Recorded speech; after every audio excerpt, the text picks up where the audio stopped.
Hey. Hey, how we doing? We good? We good, guys? Yeah? Okay. Back to Fear and Hunger 1 today. Pretty excited for that. There we go.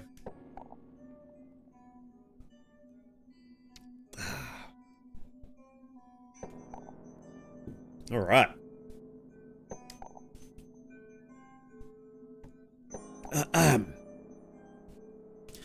How we doing? Let's say hello. Sunman, how you doing? Got first, QP Gaming. You scared? Is it the first time you've seen the new intro video? I guess it was just yesterday, wasn't it? How you doing, Hasmio? First time chat, good to see you. And Apal, how you doing? Love seeing new viewers. Oh, how you doing, guys? Oh, I was pretty keen to get back into Fear and Hunger because it's been a minute since we played last. I think in the save we're up to just beat Skin Granny, and that's right. We got a bunch of infected limbs and nowhere to cure it, so that's sort of where we ended last time. Was running around trying to find somewhere that could cure our limbs before getting owned. So, and then I got tilted and then quit. That's right. That was hilarious. But I think we're going into it is sort of just know what the score is this time, so I'm not going to get tilted doing that.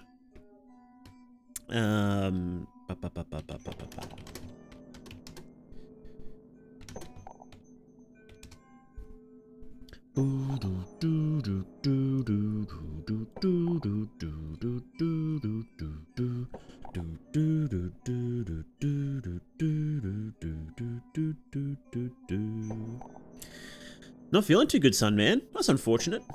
Hope you feel better soon. Been watching your YouTube for a while. I've not caught a Fear and Hunger 1 stream, so I'm excited. Oh, cool. Yeah, well, we're deep into the game. So you're probably going to see some pretty weird stuff. It's very odd.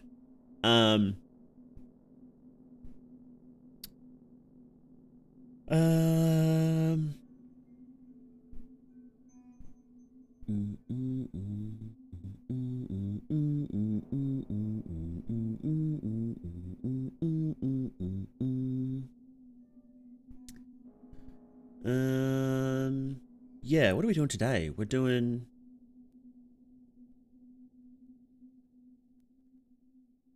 Every time when I hear the bottle shattering in the second one, my heart jumps. Oh man, I can beat mob pretty easily. I can beat mob pretty consistently now. I know I can avoid them. I know how to avoid them. I know how to deal with them. I've killed them like 10 times. But that glass shattering still gets me right on edge, right? Like it still gets to me. The glass shattering, the sirens going off, the buzzsaw revving up. It's like, oh god, it's perfectly designed to get under your skin. It's so good. That's half the reason there. I love that fight. Just because the ambience of it, right? It's like the whole thing is like it catches you. Like the first time they got me, I got scared shitless. Like it scared the absolute shit out of me. Yeah, I was like, oh god. I think it's on one of my old VODs. It should be on YouTube. Yeah, it's amazing. I just love it. I love it. And it's just such a ridiculously hard fight until you know exactly how to beat it. A lot of other bosses, you can sort of figure it out pretty... They're difficult, but you can still sort of understand what to do. But in this one, it's just like, no, you're just fucked. You die in like 2 turns.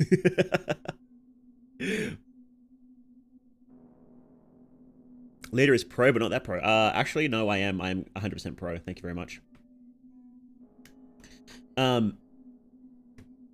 So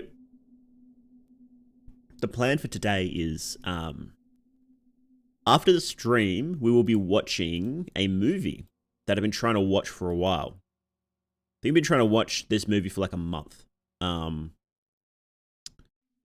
Willy's Wonderland. So I'm gonna be watching Willy's Wonderland after the stream. The stream will go for about 3 hours. So usually these streams go for about 3 or 4 hours. And then yeah, we're gonna jump in the Discord and we're gonna watch. Hang on, let me pull that up. Gonna watch Willy's Wonderland, so it should be good. What ending are you going for? I don't really know, to be honest. I haven't played Fear and Hunger 1 as much as I have 2, so I don't know it back to front. I feel like I'm going for an ending where I make Lagarde a new god, because that's sort of what he wants to do. But, I don't know. I guess we'll see. But yeah, join the Discord, and then afterwards we're going to be watching Willy's Wonderland, which should be good.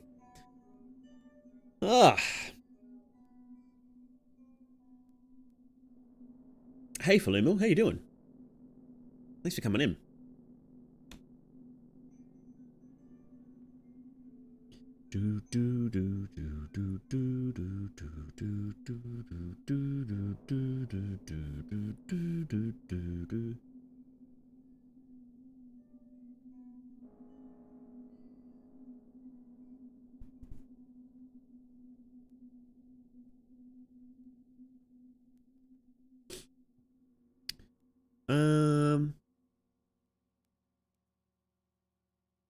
Do I need to? I don't think I need to fight Shambara, do I? Because he's got the same soul as Ragnvald and I'm playing as Raggy.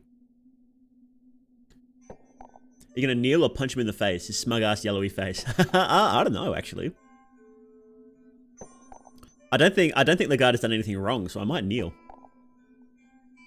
Sorry if I'm not chattering enough. I'm out. Yeah, no worries, no worries. If you guys can't talk as much for whatever reason, you need to leave early or come late, that's fine. That's fine.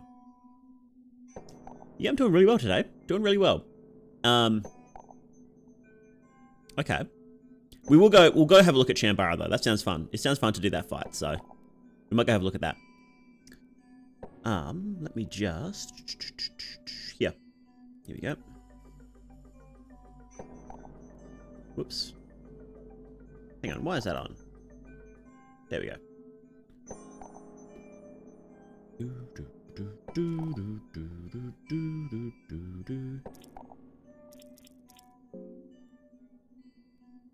My friends have been really into Pizza Tower lately.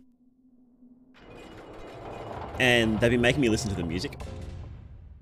Hey, thanks for the follow. Here comes Dizzy.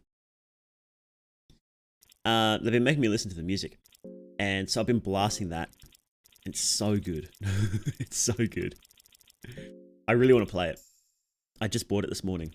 Oh shit, what does he have infected? Arms. Okay, we have infected arms.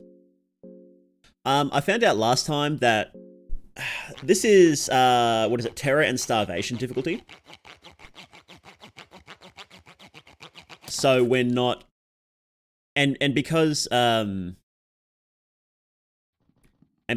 in Mahab, there's so many doors that you can't get anywhere before you die. So we're just gonna cut these arms off.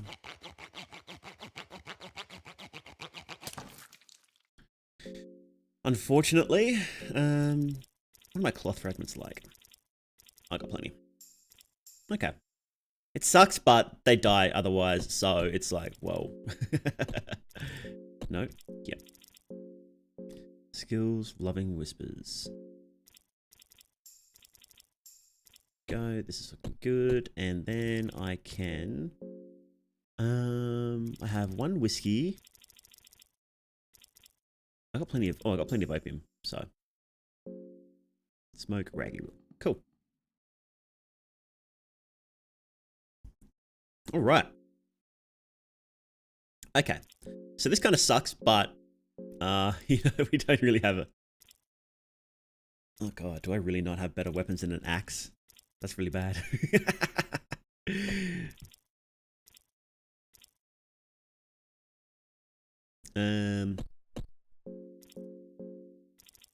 Yeah, I don't think this is gonna get...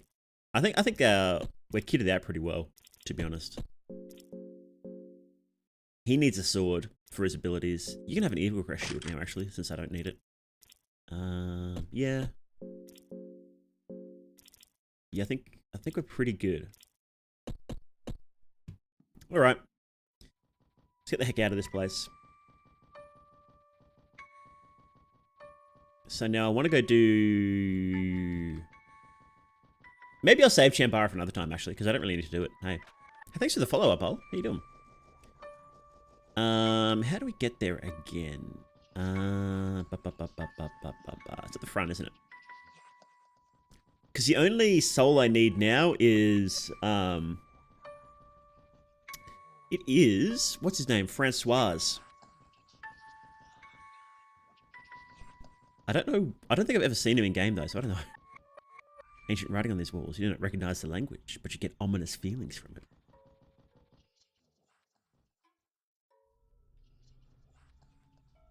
Open the doors. Doors won't even budge. Nope, not happening.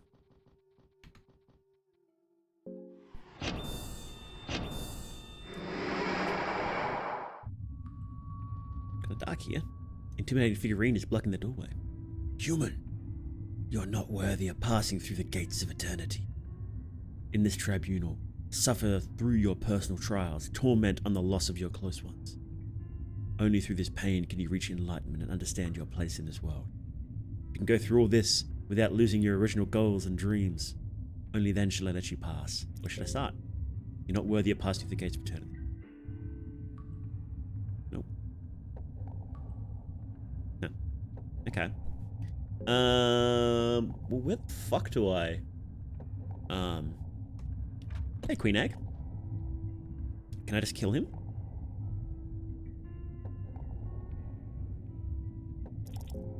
guess.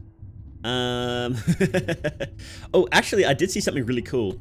I want to try out. I saw a YouTube video.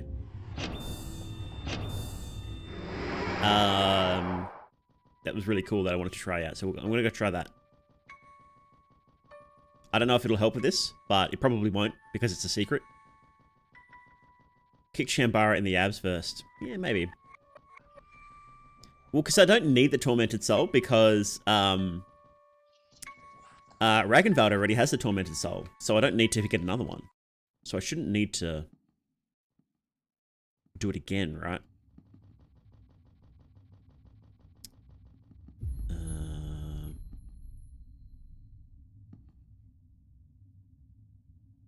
So how do we do this again?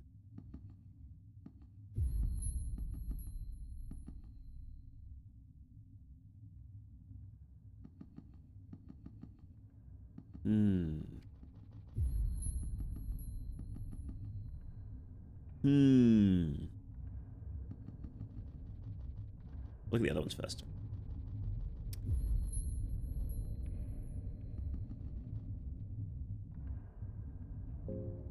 Okay.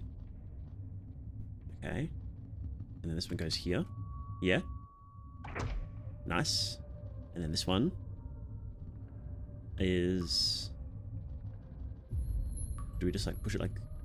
Push this one up and then...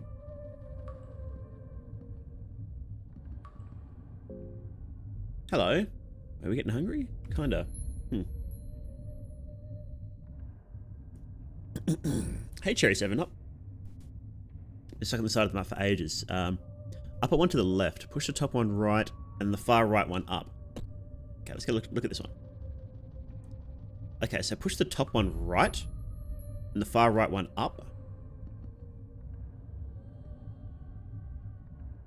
Okay. Then up. And then... There we go. Okay, I get it now. I get it now.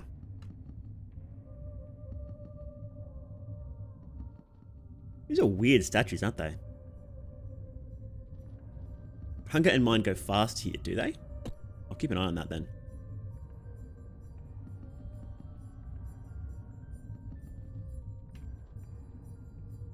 This music is really similar to music from Majora's Mask.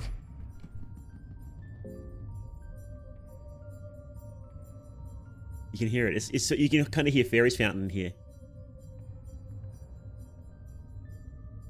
That's neat. Okay, so this one is... Do we need to use 2 for this?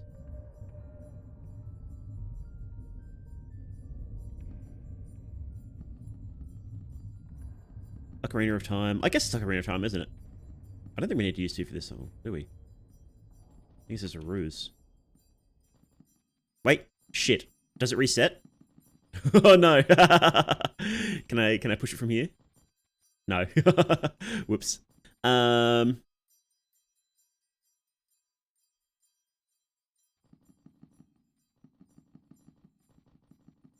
It doesn't reset? Had to load? Fuck. Okay. Well, that's okay. I have a save, so.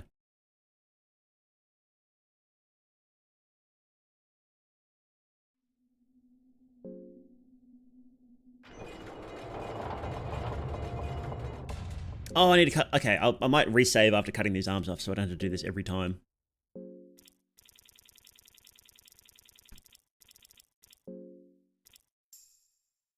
Here we go. Because you get a free save in this tower, I believe.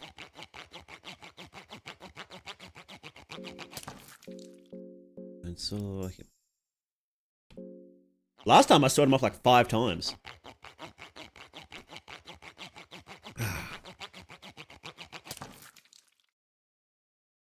Can't wait for my Ordinator to bite me in the ass.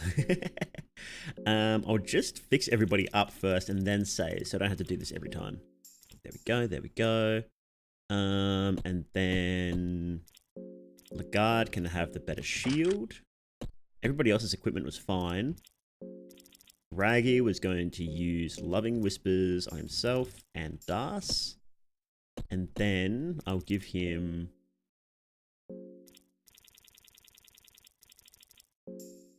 Opium. Right, there we go. Oh, I hope you recycle those limbs well. Always do. Okay, let's save. Feed the arms to the girl.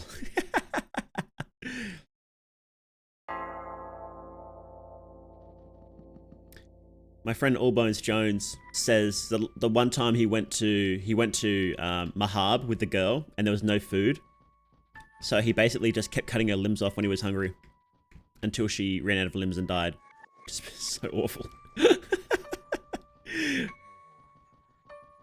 Loving Whisper probably my used spell in the game. Yeah, it's great. Spell scrolls. I keep getting a scroll of Sylvian, and it seems more common than it might. Maybe I'm just getting lucky, right? It seems really strong to get. So, I always seem to have it, and I always use it. Because it's great. Girl was literally Paimon to Jones. Yeah, emergency rations.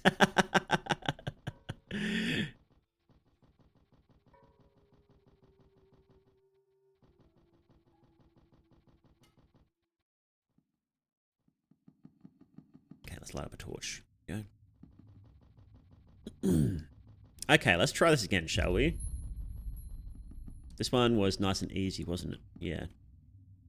Push this across. Yes, yes, yes. There we go.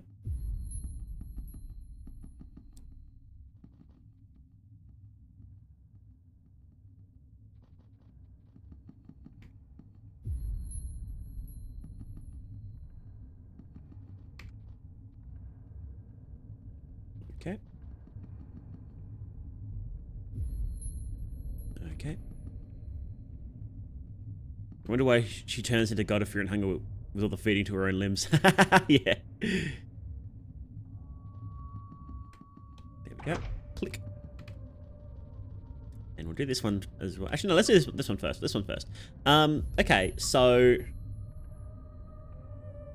Oh.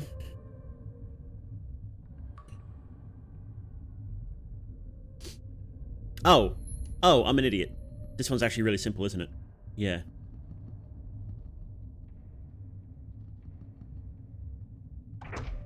There we go. Nice and easy. And this one was also nice and simple.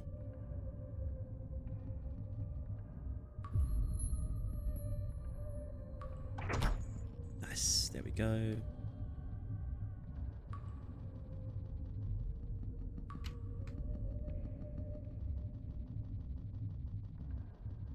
Okay, I've never been down here before.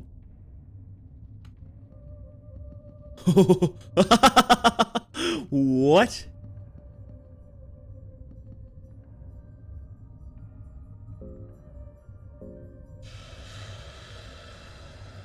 Oh, ulmia. Oh, shit. Go away, go away, go away, go away. An old god rests here. Huh. Okay. It's kind of fucking crazy. Oh, hello.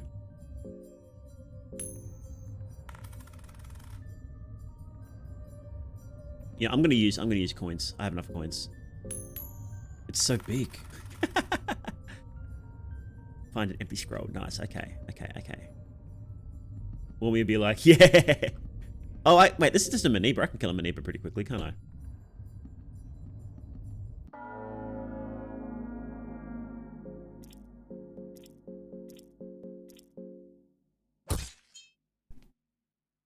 Too easy. Use a soul stone here. Yes.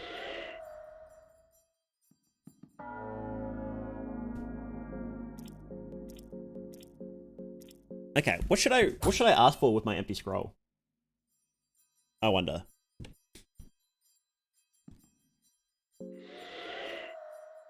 Nice balls, bro. He's packing, isn't he? Not dark in here. Keep it for now.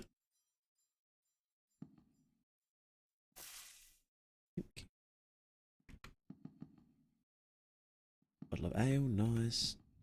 Empty scrolls, don't seem value, that's okay. Necromancy. Necromancy to use an ulmia. Scroll of the General.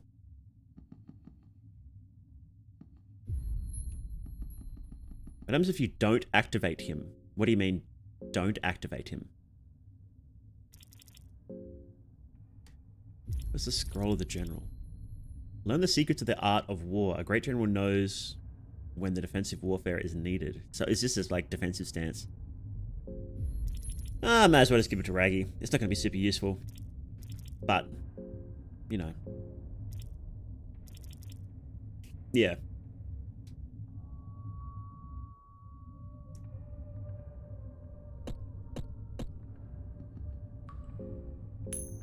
I saved my last couple of coins. Oh, hey, it's a Maniba. Hello, Maniba. I'm going to kill you.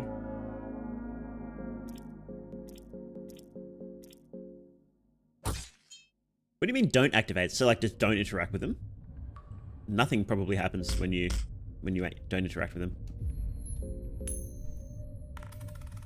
Time to die? Yeah. Oh, what the fuck?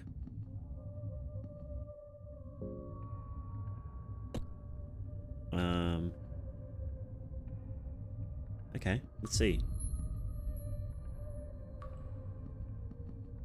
Look into the green hue. Oh shit.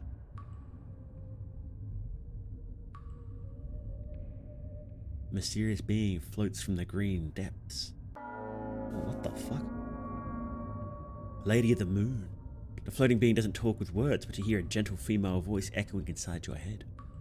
Oh, weary traveller, you've come from afar. So have I. Ooh. Let's see what the fuck she's talking about. She doesn't have limbs, okay. What's your origin? I come from the green, where you see the world through a green looking glass. Where older beings originate. Can you take me there?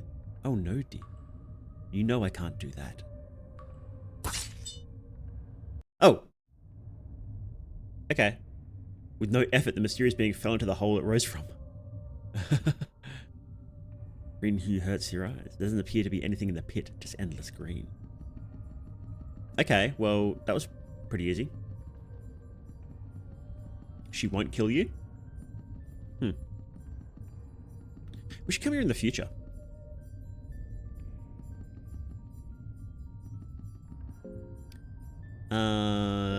So I have... How many empty scrolls do I have? Where is it? Where is it? Where is it? Where is the empty scrolls? Is it in books, actually? 3 empty scrolls. She wouldn't kill you, but she would allow you to restore limbs for a cost. Oh! She's the one that trades the girl to restore your limbs, right? Yeah, okay. What should I... Can I get, like... Can I ask... Can I go, oh Lord, give domination and then get the dominating soul? I think that'd be funny.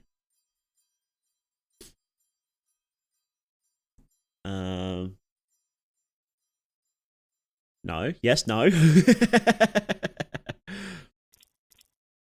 Bones said there was something that he always gets with the empty scroll. What was it? What was it? What was it? It was it White Angel? Is that what he said? Let me see. Fear and Hunger White Angel.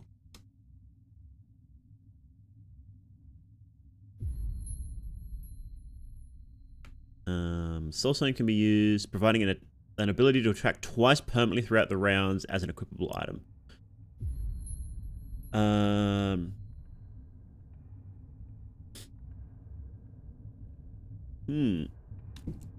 Okay, well, I'm gonna do that because that sounds fucking cracked.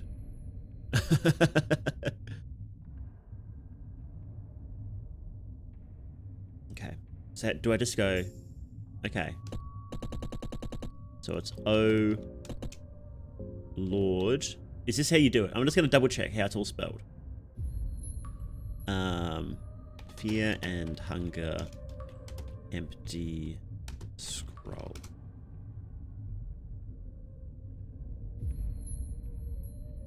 Oh Lord, give something. Okay.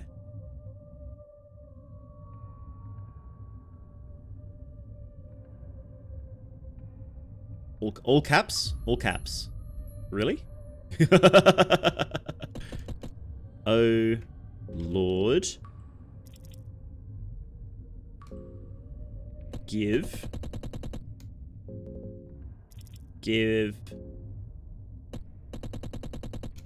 White.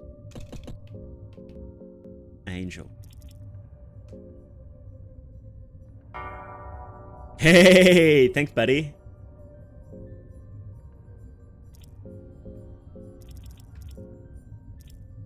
Soul of the White Angel gives its owner swift movements and an extra turn. Nice. 10 agility. Plus a guaranteed extra turn. That's insane. Hey, Mechanic Cat, how you doing, man? Sick. Okay. Oh, actually, I wonder if it'd be better to give it to somebody else. That's alright. Well, actually, because I've got all my spells on. Well, I actually don't have that many spells, do I? Okay. Is there anything else I should beg ulmia for? You reckon? Wait, if this door is open now, does it mean it's open again in the future? Hang on, it'd be faster to go down here, wouldn't it? Oh, not you. Creepy fucking dude. Because this forces you back to the future, doesn't it? Yep, there we go. There we go. Watch out for traps. Here we go. Watch out for trappies.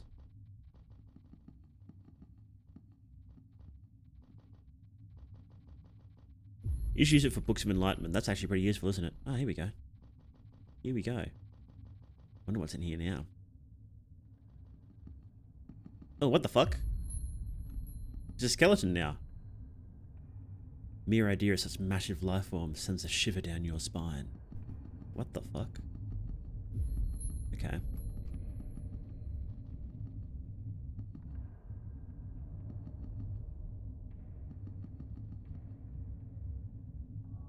Am I out of torches, actually? I'm gonna leave before it gets too dark, because I'm out of torches.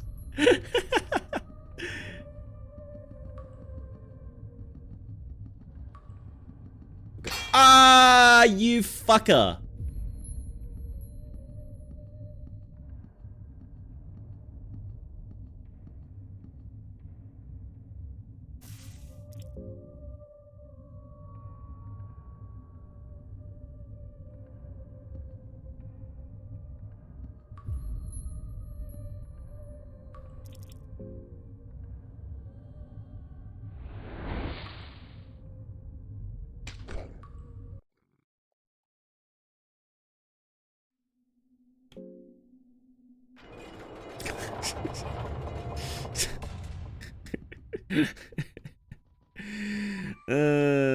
Okay. Okay. Jump with no legs, yeah. Yeah, it's more of a slide into the pit than a jump into the pit, isn't it?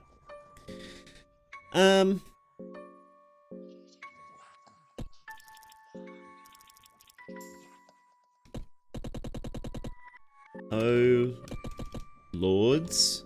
Oh my god. Oh, lord. Oh, what? Oh, lord. Give. White.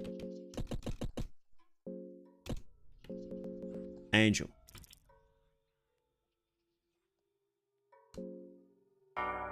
Nice. Okay. This works. This works. This works. Cool, cool, cool. Okay. Because we didn't actually get anything else from ulmia anyway, so. There we go. Where the fuck is Francois? For real? Am I missing something? How do I get down here? Because there's chests. I want chests. You weren't there before.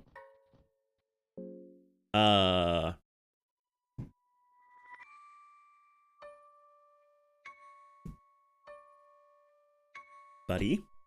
No, we're not doing that. We're not doing that fight. Nope. Fucking, what are they? Harvestmen? Creepy. Just creepy. Yeah, so, dominating one is inside the temple. Which temple? Because there's all I know is the temple of, what is it, the temple of torment? Is he down there?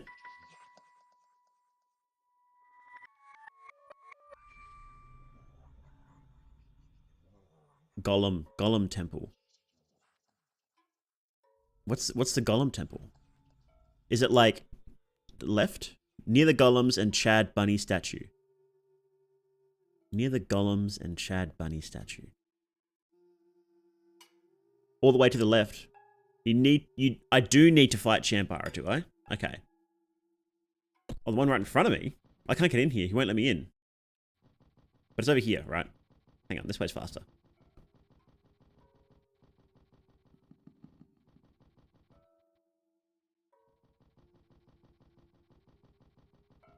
Oh, goodness gracious. Goodness gracious. Fucking hate these things. Okay.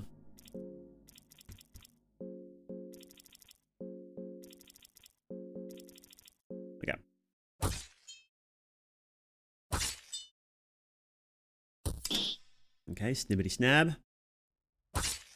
Okay. Don't you dare fucking oh, you're kidding me. That's okay, because we can pick up some herbs. We can pick up some herbs.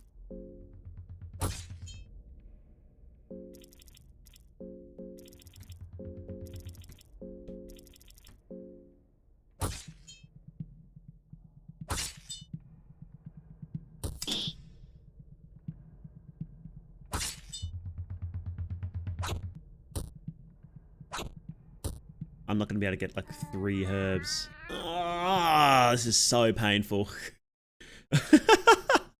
Gosh, why is infection so bad in this game?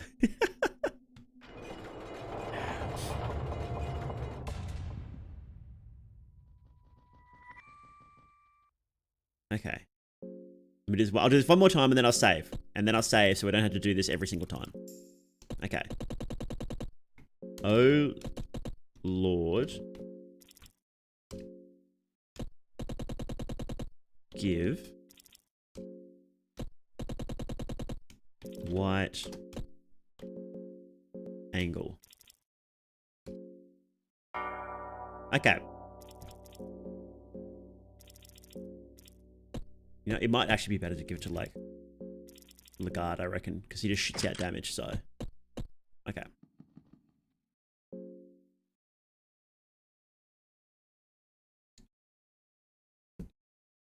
Sacrifice a girl, rip her skin off. I kind of don't want to do that. I would like as little damage as possible to afflict the little girl, I think. I think is what I would like. Hey, Lockdown, how you doing? Yeah, good.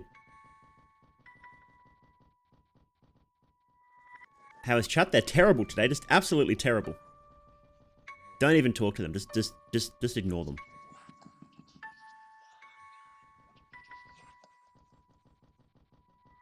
Okay.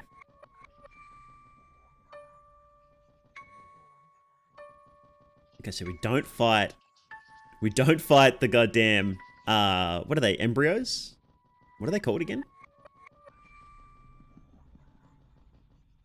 Let the harvestman kiss you? No. I'm going to use a torch, aren't I? Fuck. Okay. Here we go. Here we go. Here we go. How much money do I have, actually? Silver coins, only 14. Yeah, no. Okay. So where is he around here? Okay, so we're in this place, right? The library is up here.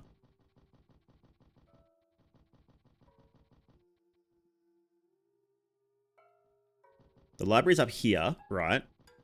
Where is... So to fight... what's his name again? Francois. I want to fight Francois. Oh. To the right and down in the past, I think. Okay. So I do have to fight Shambara before I fight.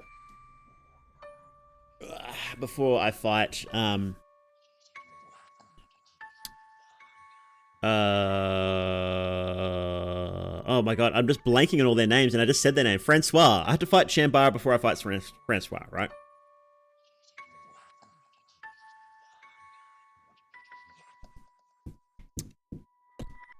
Okay, let's go. No, this way.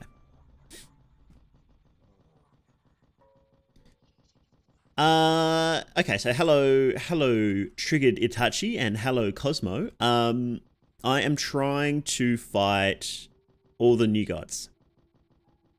I've killed 2 of them. But now I just need to find Shambara and Francois.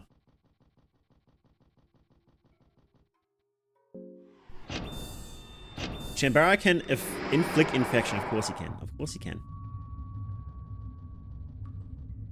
Oh, hello. Soulstone, sick. Wait. No, I need to be in the past on the other side. Okay. Tinder boxes. I need sticks, actually. For my torches.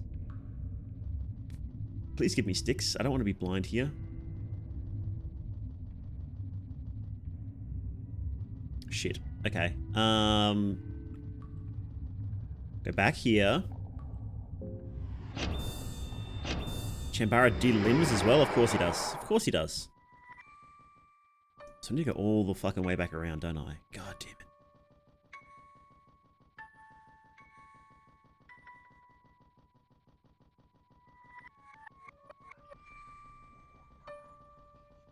Oh shit, wrong way.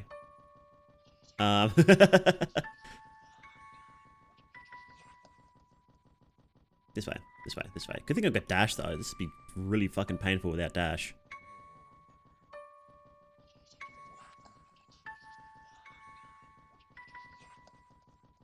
Okay. Here we go. And then we can teleport here. Yep. Shambara's best boy. Am I remembering correctly that he takes his skin off himself? Yes. Oh, hello. North of here, Grand Libraries. East of here, Central Square, Tower of Endless. South, Temple of Torment. Okay. Oh, no. Here comes a torch. Here comes a torch. Shit. Oh, what the fuck is... Oh, it's one of these guys. Okay. Hey, Bardic. Trying to figure out how to pronounce Morday. Well, it's pronounced Morday. Oh, shit.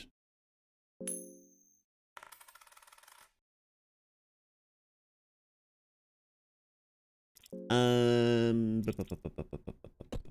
just wail on this fucking guy, don't we? Skills, leg sweep. You and skills, fast attack. Cool. Trying to guess which boss I'm talking about. He can de-limb, inflect, bleed, infection, and one-shot you. Yeah, I wonder. Stop that. Stop that.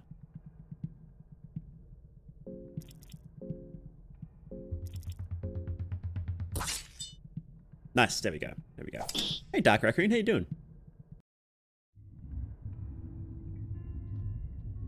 Use a soul stone, yes. Oh, he doesn't have a soul. Okay. Everyone's poisoned. I don't like that. Do I have anything that can help poison? I don't think I do. I'm so used to Termina where you get like 1,000 white vials and you can just deal with anything. You can just ignore most status effects. Oh, that's actually really annoying, isn't it? Okay. No, wrong one. Yep. How can I not use Loving Whispers?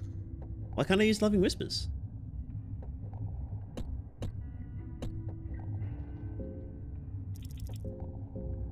How come... Hang on, is there... Why can't I use that? Is there like a reason why I can't use the spell here?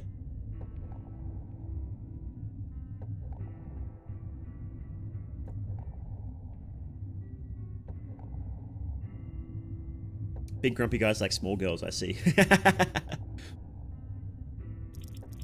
Or is it just like, is it like bugged? Because I've never seen it to say, no, you can't use a spell.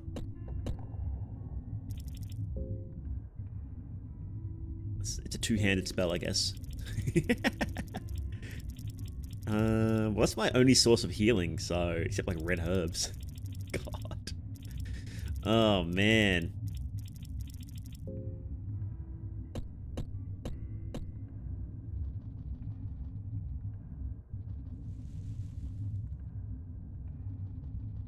Okay. There's big torches around here that I can light up, I think. Maybe not.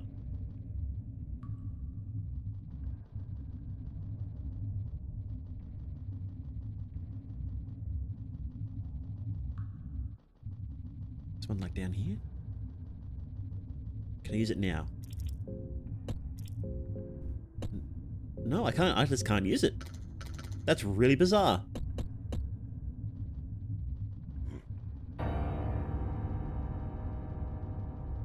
Are you kidding me? It's like pitch black now. Am I just fucked because I don't have any...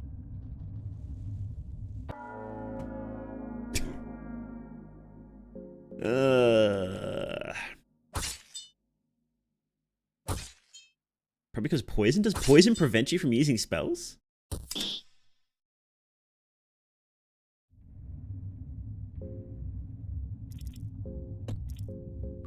Now I can use it. That's okay. It must have just been a weird bug then. Odd. Okay,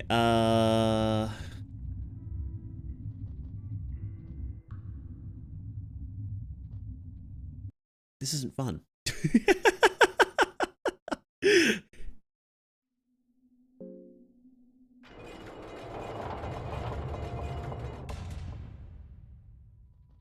Okay.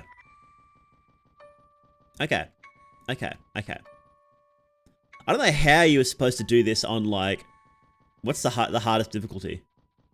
And, like, what is Ragnvald's hardest difficulty? You can't save. No party members. You have to kill everybody. Sounds like a waking nightmare.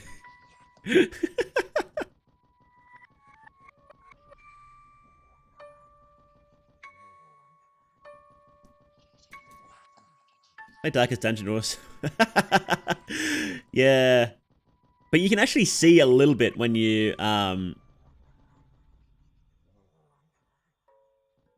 you actually see a little bit when you, I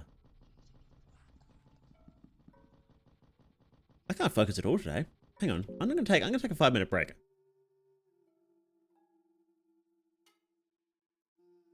Okay, BRB, right. BRB, guys.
Hey, we're back. We're back. How we doing? I made a coffee. I don't know if that's going to help. We'll keep giving Fear and Hunger a bit of a go, but if I get tilted, we might switch to another game. Instead of just stopping stream like last time, we'll switch to another game. I have a couple of games lined up. So, coffee usually helps a lot, so we'll see. We'll see. Hey, Adriano. Neither song used in Exercise the Internet part of the BRB. Oh, Jesus, what song was that? Let me see if I still have those files. It's Stream Beats. It's open source. Royalty free music. If I still have that file, I can crack it open and have a look-see. There it is.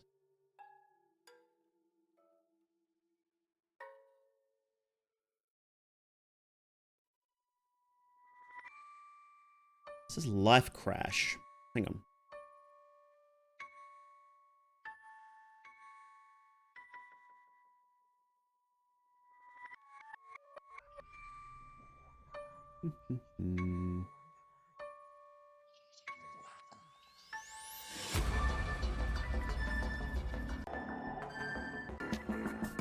Yeah, here it is. Is it coming through?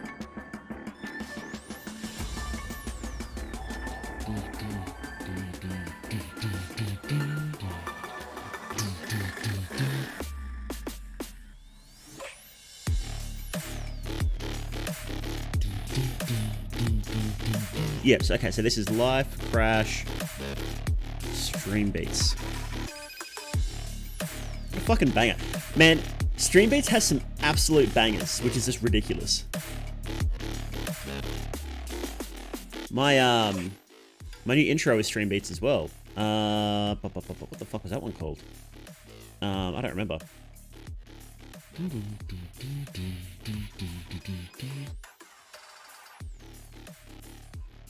Hang on, what was it called again? Did it Bring Me Chaos? I think it was this one. Bring Me Chaos. Yeah. Hey, Justice Panda, how you doing? I just acquired Hatred for August. Yeah, he's a jerk, isn't he?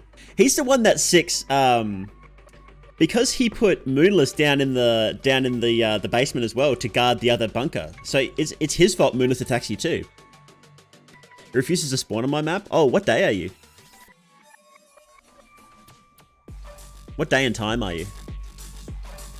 Mythonics is... Wait, which Mythonics part? Because there's like 3 Mythonics.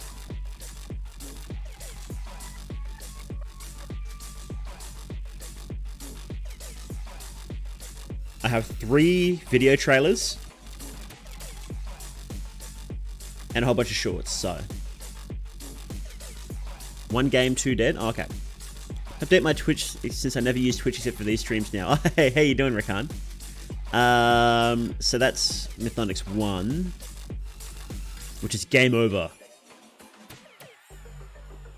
Oh shit, this is a full video. Hope this doesn't lag my thing. It might.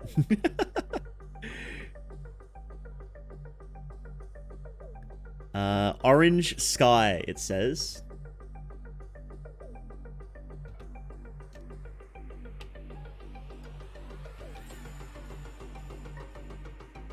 Number 14, Orange Sky. Here it is. This one? Only streamer I really enjoy. Oh, thank you very much. Day 2, morning, afternoon. He refuses to spawn anywhere. No camp, no Keith, and no ruins. Really? Interesting. Where would he spawn on day 2, afternoon then?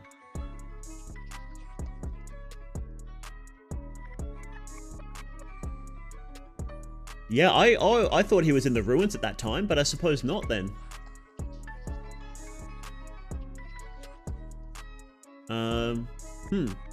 He is a pain to track down though, isn't he? There's a lot of bangers in Stream Beats that I want to use for different videos and trailers. Like this one is a good one.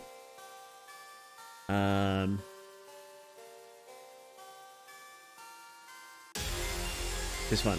I fucking love this video I made with this. Hang on, I'll pull it up. I love this video. Where is it?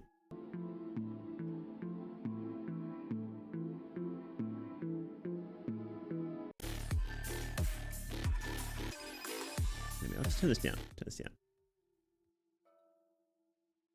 This one. Might actually be my favorite video that I've made. I just love it.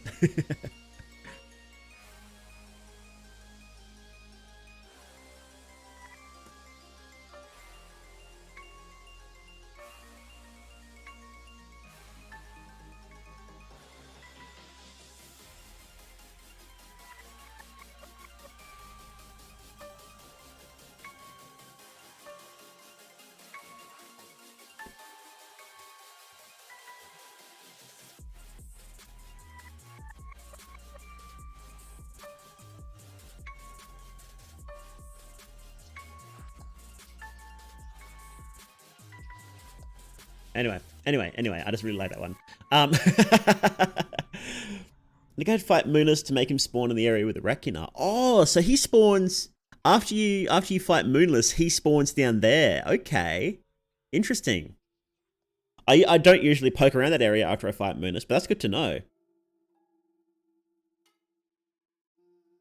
Let me just write that down. That's really good info actually. Thank you.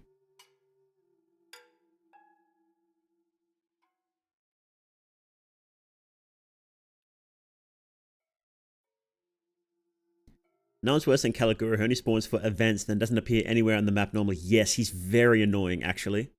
He is actually incredibly annoying.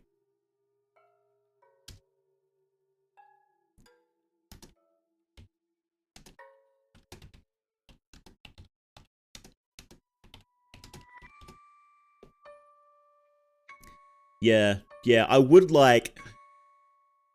appreciate more spawns for those characters in the future. Maybe not Pav. I think Pav is pretty solid how you get him. But yeah, August and Caligura, I think, would be a lot better. Easiest kills in Termina. Tanaka and Samari if you can reach her in the morning. Oh, for sure. Yeah. For sure.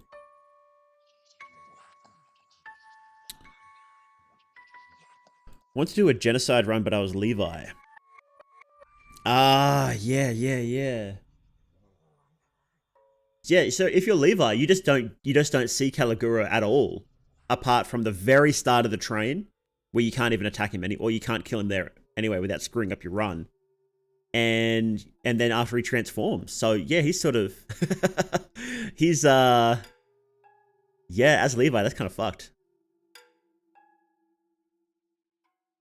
How to reach Samurai in the morning? There's a few ways. Yeah, you can go into sewers. Sewers is the easiest way. You can also use a Venushka sigil in the shack with the murdered bodies, and then you can get into the woods. That's usually what I do. Hey, Malediction Gaming. I'm new here, happy and excited to watch some Fear and also Hunger. Well, we've got plenty of suffering here today, so. Following your playthroughs on YouTube, almost on episode 3, have you made to an ending yet? In Fear and Hunger 1, I've technically gotten the worst ending, the escape ending. I got that twice, actually. I thought it'd be different if you escape with Lagarde, but it's not. So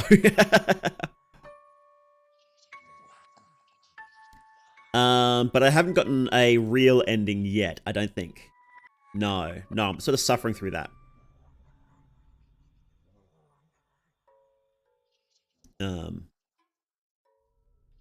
Yeah, in Termina, I've gotten all the endings, yeah, which is pretty fun. Well, I haven't gotten ending, what is it, ending B for each character. I haven't done that, and I'm working through that, but I've gotten ABC.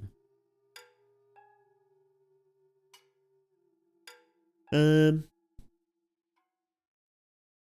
even know the woods existed until your Karen run. Really? I guess you don't need to go out there, do you? Yeah, it's not mandatory, is it? Unless you want to do ending A, then it is mandatory. But otherwise, if you're just doing like tower ending, then no, it's not. Love your avatar too. Very cool and creepy. Thank you. Let me get close, nice and close, so you can really see me. Not good at the game, Lamau. Well, yeah. Look, it's something you're just got to really push through. Hey, I wait for Samurai to get released since I'm interested in the lore. Oh, yep. So, what Orange said the other day that he is working on new characters. We will probably not get a new character in the next patch because it takes so long to add one. And the next patch has already got to have a lot of content. He can still change his mind. You know, Oranges want to do that. So, we may still get a new character in the next patch, but I wouldn't expect it. And he said that he did a poll on Twitter a while ago, like a month ago, a couple months ago. And he said that the order that he's planning on releasing the characters will be basically the same as the order in the poll. But the issue is, the poll was a little messed up. So because on Twitter you can only have 4 options and there's 6 characters, right? So I just linked that. I'll just pull it up. I'll pull it up. Where was it? Here it is.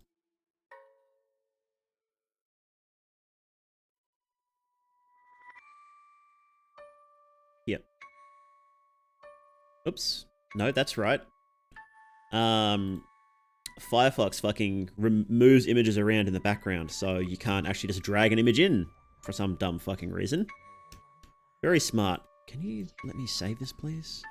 Thank you. Very smart, Firefox. Good job. Yeah.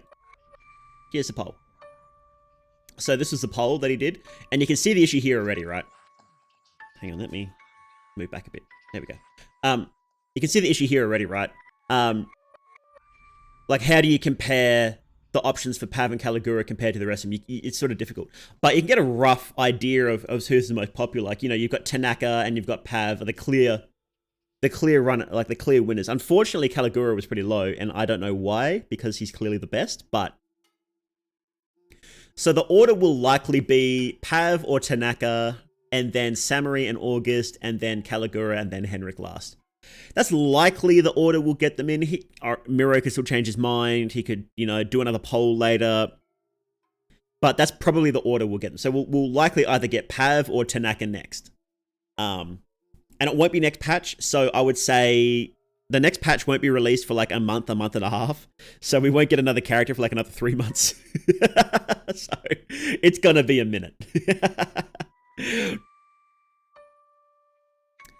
Oh.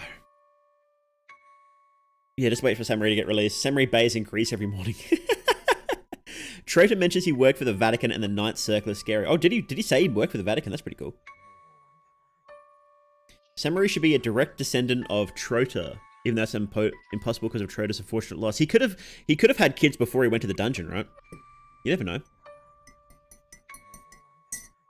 Do we know highlights of next patch? We know some things. So again, this is actually posted on the Twitter as well. Holy shit! Happy Paintings posted one of my videos. Sick. I didn't realize that.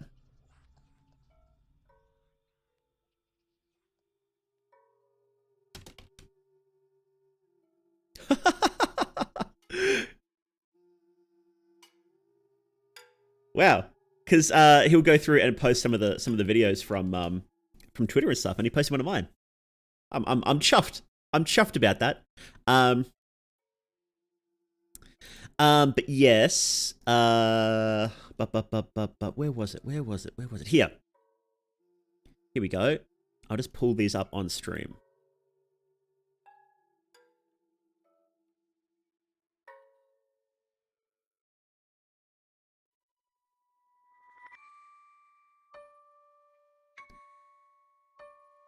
Give me 1 second. Give me 1 second.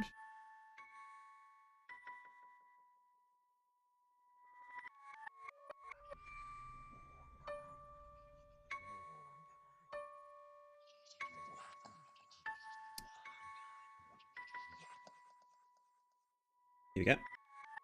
Okay.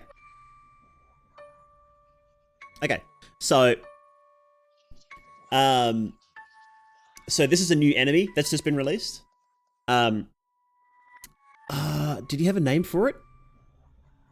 The Swollen. It's called the Swollen. Yeah, so it's called the Swollen. And it's based off of sort of like jellyfish and drowned corpses. You can't cut its head off, so it doesn't affect the head economy. But it does look like it's got a new weapon we might be able to get, which is cool. And it's from this new area, a completely new area. And it looks like there's a Swollen here that doesn't have a weapon as well, which is interesting. So this is sort of like a fishing village on top of the lake. And I don't know, I'm fairly positive that this area is going to link from the first zone in the game. So the game is broken up into early, mid, and late, right? So early game is outside the city in the old town and the start of the woods. Mid game is deep woods and the city, and late game is temple district and museum. Miro said he was going to add new areas that link start game to mid game, early game to mid game, and this looks like this might be one of them. So that's going to be pretty cool. A new way to get into the city.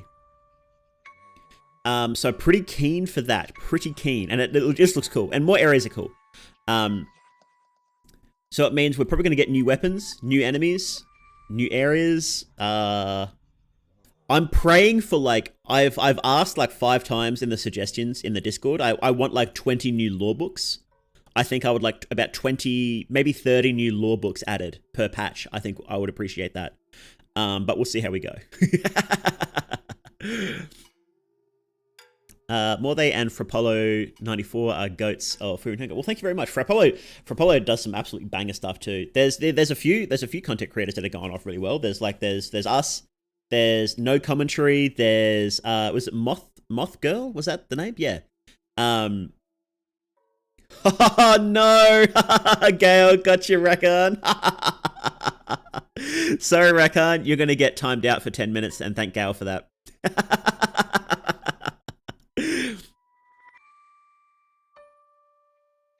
Timeout. Sorry. There you go for 10 minutes. It's annoying that it deletes messages, but oh well. Using mind reading on Samurai. If you save her reviewer, she can tell you're reading her mind and tells you to get out. That's funny as. Apparently there's mind reading dialogue that you can't actually access yet. Like apparently you can mind read Caligura before you could ever possibly get mind reading.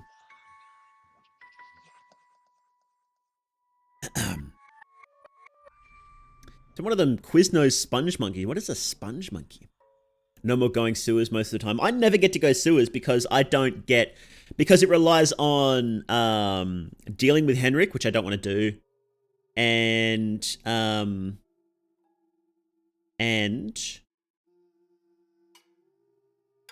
or getting bolt cutters, which are RNG. So I just usually never do it. The second time I've seen more, they execute someone.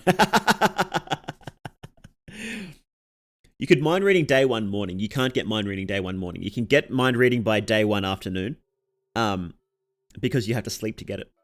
Oh well, no, actually, no. You're right. Technically, you could, but the scene. This is what I've heard. I haven't tested it out. I don't really look at the code.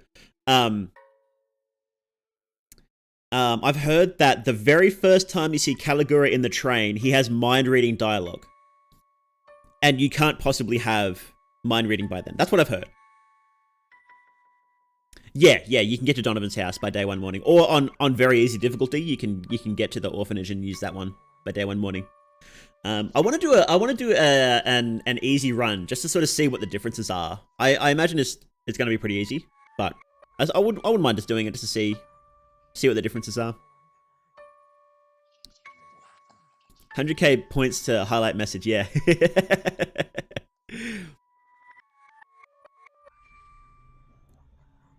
But yeah, pretty keen for this. But yeah, Miro said that he's aiming to get it out. Well, no, he doesn't give himself deadlines because he always blows past them and fucks it up. and doesn't, and so he doesn't give himself deadlines because there's no point if he knows he's not going to hit it, right? He works as fast as he wants to, right? You know, he's one of those sort of guys, and that's fine. He said that if he had a goal, it would be the end of March, but he's not expecting to get it done by then. So.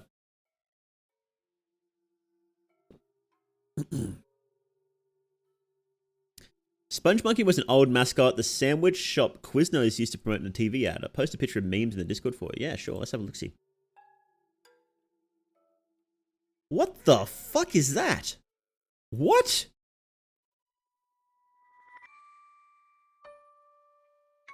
What is this?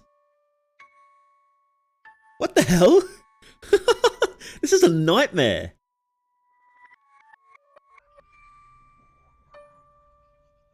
This can't be real. They didn't actually do this, did they?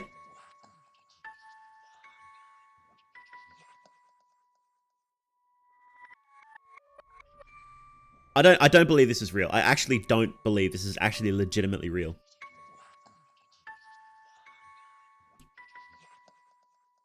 Levi's levitating over water, is he? Oh, he is. That's funny. That's actually pretty funny. Whoops. Oh well. Only lasted one ad? Okay. It does look like a Fear and Hunger enemy, doesn't it? This is like a Rat of the Depths. God of the Depths minion, for sure. It's very real, man. I don't know. I just don't know. Now you have more time in Fear and Hunger 2. Which do you prefer more? You mentioned earlier on you like the medieval theme of the first one. Yeah, as I'm playing Fear and Hunger 1 more and more, it's tilting me more and more. It's a lot harder. It's so much harder than Fear and Hunger 2, I think. That being said, I do have 5 times as many hours in Fear and Hunger 2 than I do 1, so maybe it'll be different when I'm at like 100 hours each, right?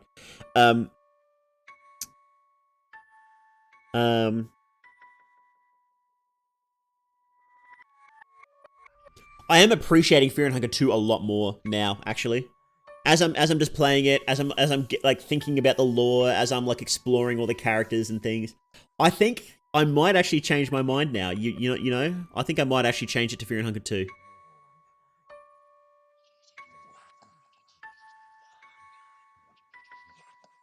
It's tempting. It's really tempting.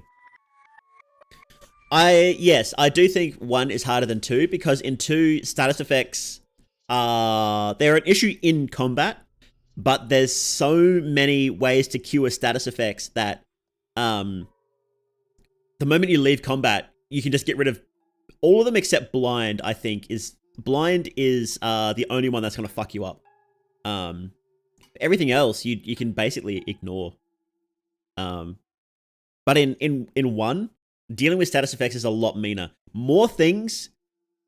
There's more enemies that afflict status afflictions, and there's less cure items for it. So it's just you're dealing with status afflictions way more.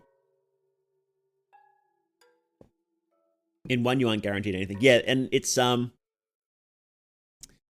know, there are certain things that you can get, but it's still, I think everything is just meaner in the dungeons than in pre-Heval. So Jones makes it look easy. Yeah, well he legitimately has like 500 hours in it though, so like, you know, yeah, like I said, my opinion might be a bit different when I've got, because in Termina I have 102 hours, and Fear and Hunger 1 I've got 26 hours. So you know, when I've got 100 hours in Fear and Hunger 1, maybe my opinion will be a bit different again. But I think right now I would say that Termina edges it out. I do, like, if we're just talking about the setting, I think I do prefer the medieval horror setting a little bit more.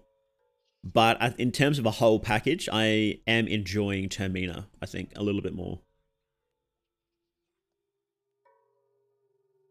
Yeah. I've just been getting so tilted playing 1. Like, it's... I've just been getting so tilted. It's like, oh, okay, another enemy's infected me. Oh, okay, another, you know, I can't find any more healing items. Oh, okay, you know, I can't make any more torches, and I'm just fucked now. It's just pitch black, and I can't do anything about it. Oh, now this happened. Oh, now this happened. Oh, I finally get out of the dungeon. Oh, and there's these dogs there. Oh, and now they infect me too. And it's like, oh, this just never ends. It's just grinding me down to a pulp in a way that Termina doesn't. And it's interesting that it does that. Like, not many games will just willingly do that and just be like unashamedly do that, right? But at a certain point, it's like, I just need to take a break. Are you going for a particular end for it to be frustrating or just beating it in general? Well, you can get a very easy end. So beating it in general means there's like an easy end. You just get to the bottom of the dungeon and then you just leave and it's just done. And I've gotten that ending. And that's not very difficult to do. But doing any of the real endings in quotation marks are a lot. You've got to do a lot more. Like, the game is basically double the size if you want to do that. Check memes. Oh, this video. Let's see.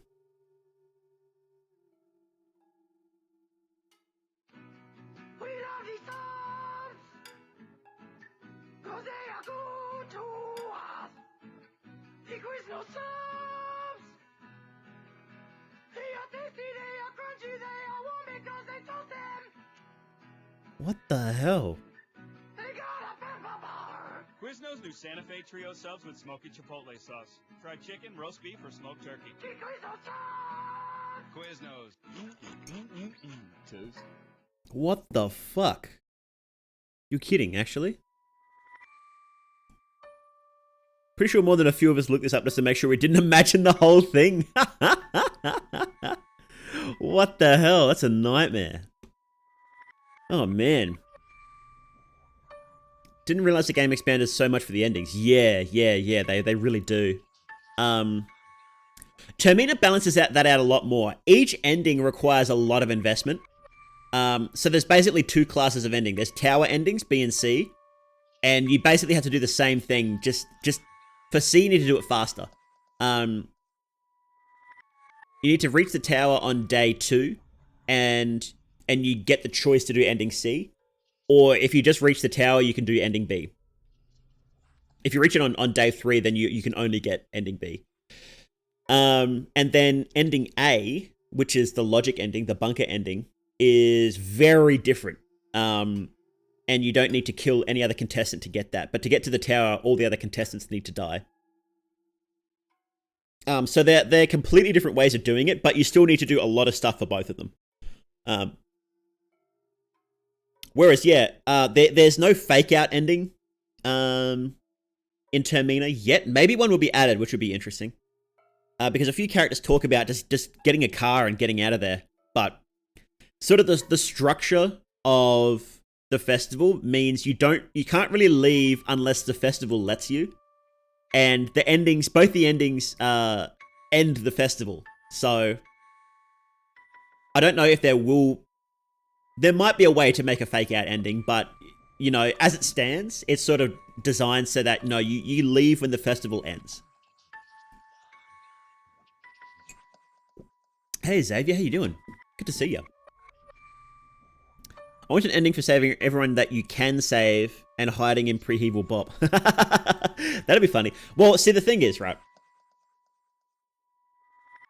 The thing is that the festival keeps going. So they say it's a 3-day festival, but we can find out that the festival has just been going for a long time.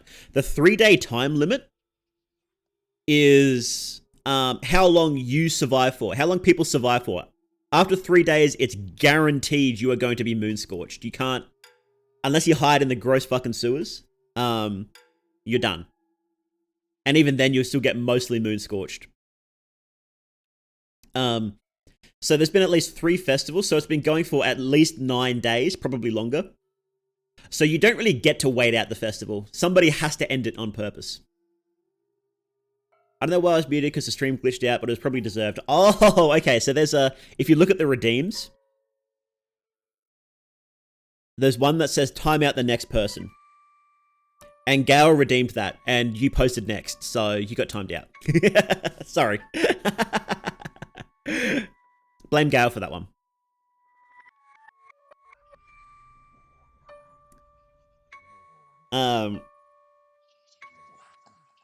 I'm wondering if 10k is going to be too cheap now, because it is. There's a lot, isn't it? I wonder, is Father Domek Moonscorched? Oh, no, they're not. They've been there since before the beginning. They have some semblance of protection, and there's a lot of theories as to why that might be. The main one is that they're most likely working for the Sulfur cult, so they have some semblance of protection against the moon scorching effect.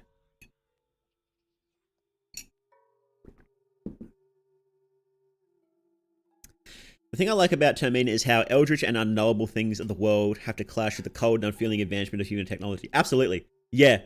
Yeah, it's sort of fantastic how it's like the old gods are in constant state of retreat because of human shenanigans. And the last old god left, it turns out he's just being manipulated by humans as well. Or his powers are being used by humans as well. And it's like, it's sort of like esotericism versus cold logic, and it's really interesting. It's pretty cool. Hey, Bean the Goblin, how you doing? I'm the hot TV demon. Am I hot? Do you guys think I'm hot? It's getting closer. Do you guys think I'm hot? What do you reckon? There is a right answer here.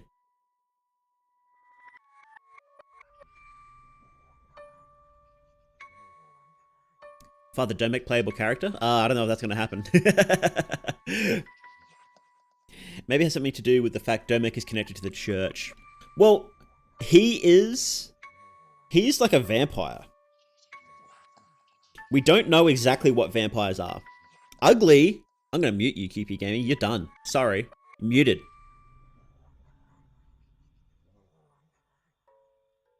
Come back in 10 minutes and think about your answers. Hey, Trash Cat. On a scale of 0 to Hot TV, you are Hot TV. Awesome. Thank you. Solid 8 out of 10. Needs more smile, but otherwise a sturdy A. So hot, my pee-pee shriveled up. Oh no. So, in case you don't know, there are vampires in the church, and they're not like what we think of as vampires. They're not like, you know, drinking blood, can't go out in the sun, that sort of thing. It's a bit of a different form of vampire. They seem to be able to live for a very long time. Marina's father, Domek, I believe his name is. Let me just double check. I always mess this name up, so let me just double check the names here. I've got them written down. But I believe it is Domek.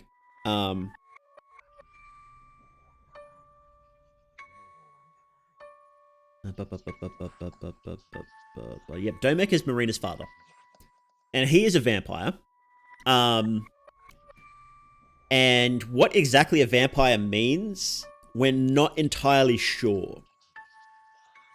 When Domek dies, he sort of melts because he's protected by his binding to the church.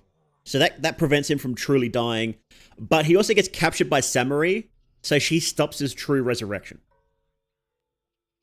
The other priests don't do that sort of melting, and that might mean they're not vampires, but it also might mean that they just haven't been bound somewhere, right? So the exact definition of a vampire is not clear whatsoever. But why does he die so easily? If he's a vampire, it should be harder. Well, I think that just comes down to the definition of vampire in Fear and Hunger is a little bit different from ours. And it seems to be that for most creatures, not all, but most creatures, if your head gets cut off, if you get stabbed to death, you still die, right? Certain creatures like new gods are a bit stronger. Like you can cut their heads off and they can be fine. But they still can be killed. So 90% of creatures that we see in the games, if you physically stab them, then they will just die. Like canonically, if you get stabbed, you just die, right? But the reason there's just you have to hit them 10 times with a sword to kill them is game mechanics, right? Samurai also does practice a lot of magic. She probably knows a lot about how to fight them. She honestly probably does, yeah. If anyone would know, it would be her or Marina. I don't think Marina mentions anything about vampires, so they might even be a bit more secret than that.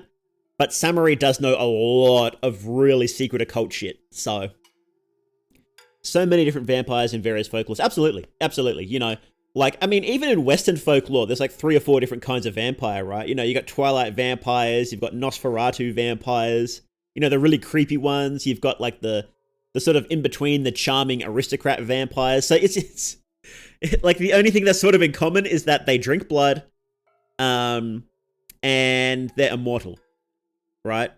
And well, there's Lady Bathory, Elizabeth Bathory, who was called a vampire, and she bathed in blood, so it could be more like that as well. So, isn't Samurai's unused skill Enki's greater blood magic? I believe it is. Yes. Yeah, it's something like that. There's a lot of unused skills actually that are really interesting. Seems well studied in dark magic. Yeah, she was part of the, what was it called again? The dark something. The Dark Cloister? I can't remember. She's part of the Vatican in part of their super secret cult to contact the old gods. And Samurai, all of her skills are rare because it's sort of assumed, I think we can assume that she was trained to contact Rare, who is probably the only old god left that they could contact. And Rare's probably not even there anymore, so. Did say her father studied blood magic and Marina knew about it. Yeah, absolutely, yeah. I forget the wizard head's name, but where do you think he comes from? Sorry for the questions. No, that's fine. That's fine. We're here to have a chat. Nashra was an old god. I believe he was the sorry, not an old god, a new god. He was the new god of enlightenment before the Fellowship kicked in the doors to Mahav and took over. So he's very powerful because he's a new god. And he studied a lot of magic, particularly fire magic, because it's funny. And that's Nashra from the first game. Samurai is from the 9th Circle, that's it, yes, and considered gifted by the Vatican. She is well versed in blood magic and Sylvian magic and rare magic, and I imagine magic from all the other, any old god they could think of. Elizabeth Bathory, real life lady who bathed in young virgin's blood to try to prolong her youth. Exactly. I get the feeling that the vampires in Pre-Heval are similar to Elizabeth Bathory. Yeah. So, Nashra hates the new gods because they kicked him out and they don't like him.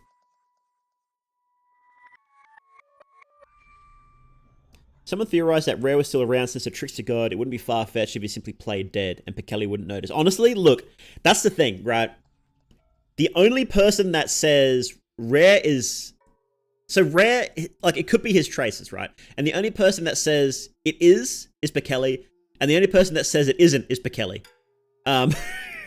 So, and Pekeli literally says he lies to us. And so whether or not Rare is still there, it's really not clear. It could be his traces, it might not be, but I don't know if it matters if it's not. If it is or it isn't. Because Rare doesn't talk to us anyway. So, because he just hates humans, basically. Nashra, the Forgotten One? No, the Forgotten One was a human who went in with the Fellowship and then decided to not become an old god, a new god. And you can find her. Her name is Nosramus. You can find her in the mines. Green hue, the old god comes from Rare. Well, see, I don't think it comes from Rare. I think that just because we see it with Sylvian as well in the first game, the traces of Sylvian. I think it's just associated with the old gods in general, and because Rare's traces is here, we see the green hue. So I don't think Rare is causing the green hue. I think it's just because it's the god realm bleeding through because he's here. That makes sense. Your emote slap. Thank you very much. You post this star when you're just kidding. So if you say a joke, if you say something absolutely heinous, and you say that afterwards, then you can't get in trouble for it.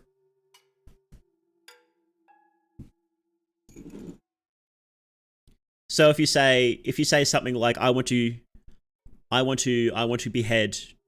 kill Samurai. I want to kill Samurai because she is the worst contestant. And then you post a just kidding star. You're just kidding. So you can't get in trouble for that. Star won't work either. Oh, you need to be a subscriber for that. I think it's a sub only. I'm pretty sure it's sub and not follower. Heinous anus. Wonder if Nothramus is still around in the world of Fear and Hunger and Fear and Hunger 2. Could be, but she'd still be down in the dungeons, I think. Like, Enki's still running around, so it makes sense that Nothramus would still be around too. But who knows? It would be hard to believe that Rare would just leave like Groggy and Sylvian. Groggy said they left because they were too pure. Rare and his hatred of humans, he probably wouldn't leave peacefully. That's actually a really good point. He fucking hates humans, doesn't he? So it wouldn't surprise me if he's still around just to torment us more and to prevent and sort of to stay around as like, you know, the last one alive, lock the door. Like, you know, trying to prevent humans from chasing the old gods to wherever they went, because the old gods know that humans can kill them. Humans killed Venushka, right? So the old gods, I reckon that happened. Old gods, humans killed Venushka, then the old gods were like, okay, see ya, fuck this. And then Rare is still here to try and prevent us from chasing after the old gods. It's what I suspect. So I could see that happening, right? I could see that happening. Twitch emote unlocks it as jank as hell. Are they? Oh shit. Had to subscribe to be able to joke. Yep. Not subbed, I just gave up points. Oh, right. You can use channel points to unlock emotes as well. Garfield J won't work for people who didn't subscribe. Yep, sorry guys. Hey Pogcheetah, how you doing? Is your name based on Pochita from Pochita? From Chainsaw Man?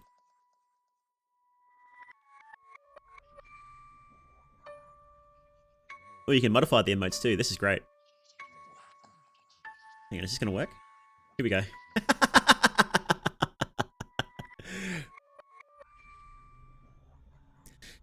That's why it was suspected that Rare or the Sun God birthed the old gods, as that was the first two.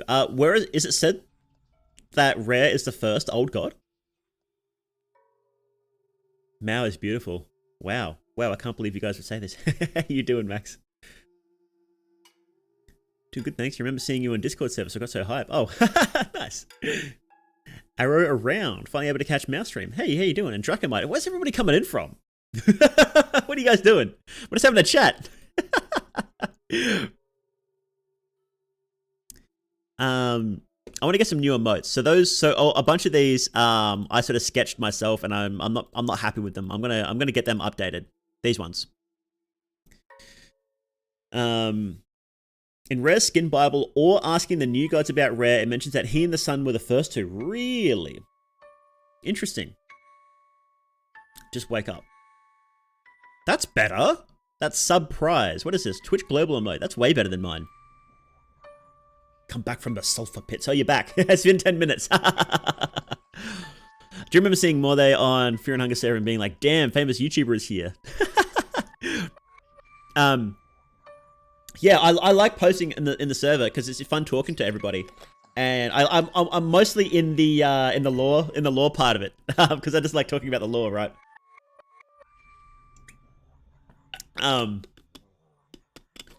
But I don't respond if somebody says, oh hey, Morde's here, because I don't want to like steer the discussion towards me, if that makes sense, because I'm like, you know, we're all here to talk about Fear and Hunger, and I don't want to say, hey guys, I'm famous, come talk to me, talk about me. So I just, if somebody says that, I like just react to their post, like a thumbs up or something like that. Not trying to be rude, but I just don't want to like talk about me. If I want to talk about me, I'll do it on my own server, right? It's fun chatting with you about lore and got me interested in watching your stream. Oh, cool. Yeah, I just really like talking about the lore because it's just fascinating, isn't it? It's like, like it's one of those games where there's so much in it, and it's I don't know if it'll ever fully be figured out. We've been summoned. We have been summoned.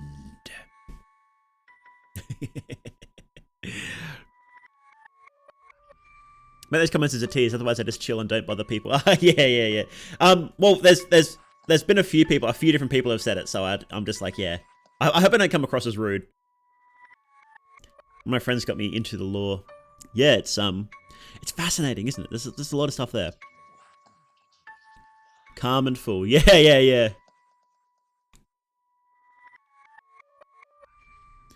Do, do, do, do, do, do, do. So how did we ask? Hang on. Fear and hunger, temple of the new gods, or is it like the grand hall or something? Because you can see, I got in the wiki all the responses. Some of it has been updated since it was put on the wiki. But we should be able to see. What is it, like Grand Hall is what it's called? Great Hall. Hall. No? Grand Hall. Because I remember, you can't ask about rare if they don't know what rare is, but they do know what the trickster god is. Hall of the gods. Yeah, here we go. About places. No, about people. The moon. You can ask about the moon. It doesn't have the responses here. Oh no, here it is. Here it is. Here it is. Let's see. Moon. You can ask about Lady of the Moon too. We killed her. Moon, moon, moon, moon, moon, moon, moon, moon, moon, moon, moon, moon, moon, moon, moon. Woodsman, a poor soul that got distorted by the ever-looming trickster moon god. Even we are not sure if its appendage grew to have a life of its own, or if it was a parasite that made the malformation even more severe.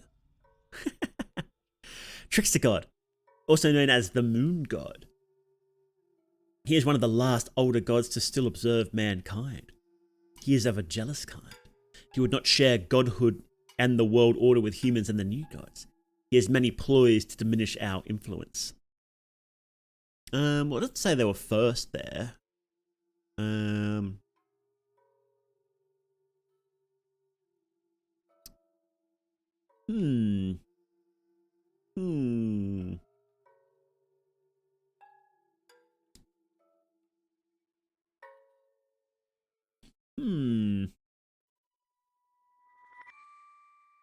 Festival of Termina is an event arranged by the older gods. To our knowledge, the moon god is often involved in this puzzling jubilee. We do not understand the underlying meaning behind this festival, but in short, it is a free-for-all, a battle royale, if you will, between multiple contestants. Supposedly, there is a grand prize waiting at the end. Ooh. Might be in a skin bar, but we can crack that open. Let me see.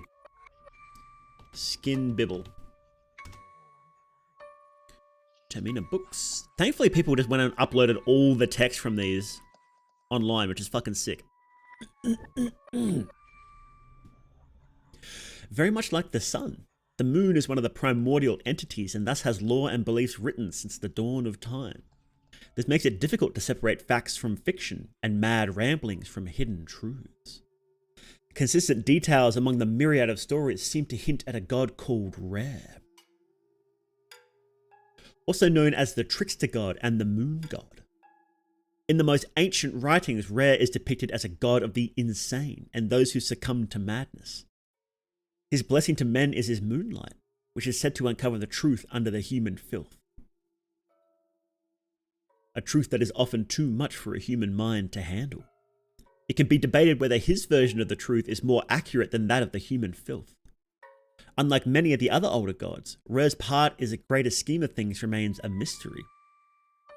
Just looking at the night sky, you can see his presence in an eternal slumber. This makes his secrecy even more infuriating.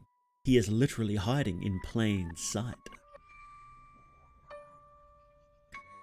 It says he's one of the primordial entities, but primordial, you know, in terms of everything, all the older gods are primordial to us. So, except maybe Venushka. But, you know, because we're not clear exactly when Venushka was born. So yeah, I don't know. Whether there's a primordial one over an old god makes it seem like he predates the gods. I don't know, it's sort of vague. Much like the sun, the moon is one of the primordial entities, thus has lore and beliefs written about the dawn of time. Yeah, look. It kind of does, but it's still sort of written in a way that it's like, well, all the old gods are primordial entities, so it's like, I don't know. I don't know.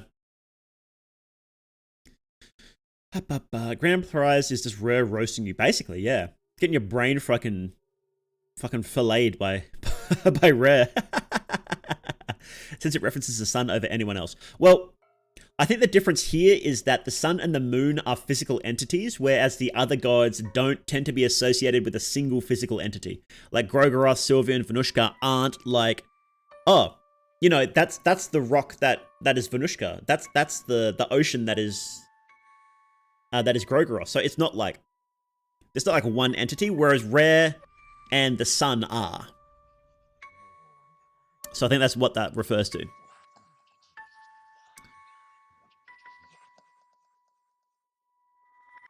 Wasn't Venushka just a pinecone? Venushka is pinecone pig, yeah.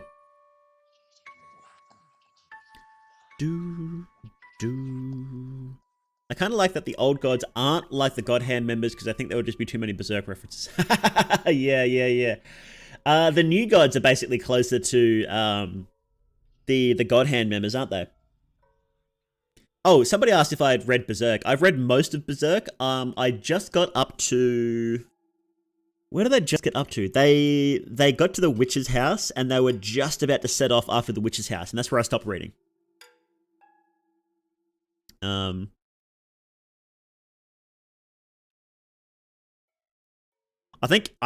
legitimately think that Golden Age arc is one of the finest things I've ever read.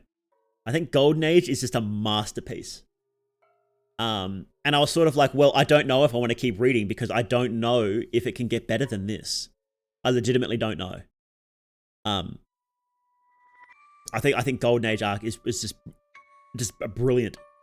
Just stunningly brilliant. Imagine giving birth and a sentient pinecone comes out. I think Sylvian's given birth to a lot of weird shit, so it probably wouldn't surprise her. Good through and through. It does. It gets better. Or it keeps the consistency. Speaking of Berserk, I found more niche reference in Fear and Hunger. Do links work in this chat? They should do. If it doesn't, you can post it in the Discord, but it should work. On YouTube, it doesn't, and I can't find out a way. I was looking at it, and I can't find a way to allow links in chat. I think YouTube just has really strict automatic moderation, which is annoying. Remind me, what does Legard become again? Because I can't remember why he's immortal. So he becomes the Yellow King. There is a little bit of contention. Over whether he becomes... Which ending is strictly canon. Because there's one ending where he becomes Yellow King. You take him to the throne, he becomes Yellow King, and then he becomes a new god. But there's another ending where he dies, gets resurrected. Oh, excuse me. And it just sort of ends. The working theory is because at the end of Termina, you can cast Rot on the Yellow King, and he looks like the weird flesh golem from one of the endings where he dies and gets resurrected. So the current theory is he dies and gets resurrected during the course of Fear and Hunger 1, but then still ascends to become a new god in some sort of undead nightmare new god, and then does all of his shenanigans. So that's the current theory that a lot of people are saying. Here's a reference. Let's see. It's a Google link. The fire. What is this?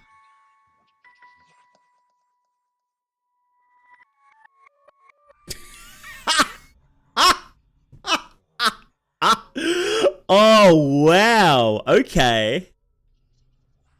That makes sense. That's great. Berserk keeps consistency throughout, and since Golden Age ends so badly that you can have the continuation through suffering or end through death or through victory. Yeah, I do want to. I think I will keep reading it then, because people do say that it keeps it up. It was just, I was just sort of like, I just had to stop after reading because I'm like, fuck, that was so good. I think in that ending, wouldn't it be Lagarde becoming the god of fear and hunger? No, it's different. I think the ending is called True God of Fear and Hunger, but the ending titles are not. They're not like canon. They're just sort of weird names for each ending. Like Raggy's S ending is True God of Ultraviolence, and he doesn't actually become a god. He's just a souped up human, right?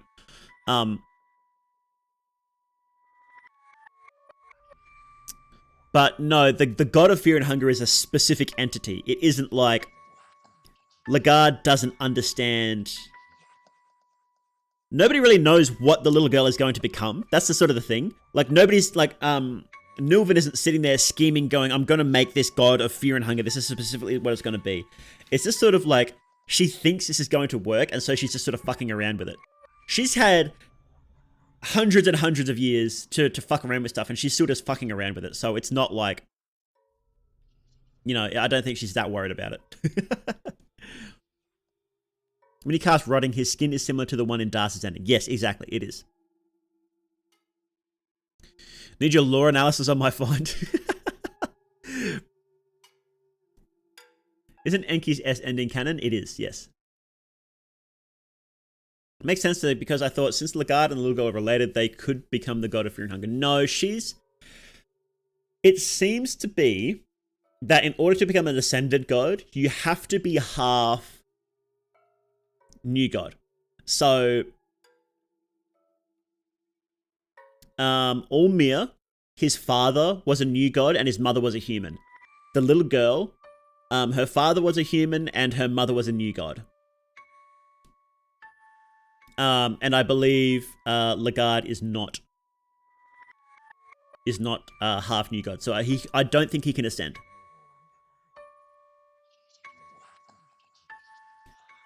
What's the difference between an ascended one and a new god? So a new god, you sit on the throne in Mahab, and then you become basically a superhero. You know, they're basically like superheroes, right? But an ascended one rewrites laws of reality. They are so fucking strong. Because they're basically an old god, like a human that sort of jimmied themselves into old god form. And old gods rewrite laws of reality. And so what ulmia and what the little girl have done, ulmia was intentional. The little girl didn't seem to be intentional, not on her part at least. What they have done is rewritten laws of reality to protect and drive humans forward. Which has led to explosive growth in humanity. Lagarde is just called the prophesized one. Yeah. So it seems that Lagarde isn't like especially magical or something. He just has strong will. So Lagarde could become Lagarde can become a new god. And that seems to be the cap for a regular human. Is you become a new god or you become an enlightened one. Enki becomes enlightened and he lives forever, and he's like really strong magic wise, but we don't know much about enlightened ones. They still seem to be pretty weak compared to like a new god. Like if they fought face to face, it would still like, you know, be a bit of a struggle. But they are immortal, and that's sort of all we know about enlightened ones. So new gods inherit their human flaws and typically cannot ascend. The girl was pure in knowing only fear and hunger, so she ascended. No, it's sort of explicitly stated that you have to be half human, half new god, in order to become an ascended one. And you don't need to be pure at all. Because the new girl wasn't pure. Enki says that she was pure fear and hunger, but she wasn't, because we see in her ending that she mercy kills whoever drops her down there. And if she was a pure entity of fear and hunger, there's no fucking way she'd mercy kill someone down there. She'd torture them for as long as possible.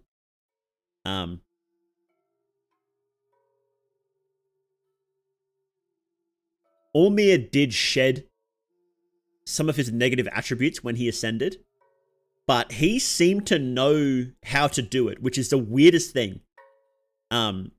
His whole thing was planned from the start because he was so careful in what he did. And I don't know how. I really don't know how. Old gods have to be the purest form of emotion. No, they don't.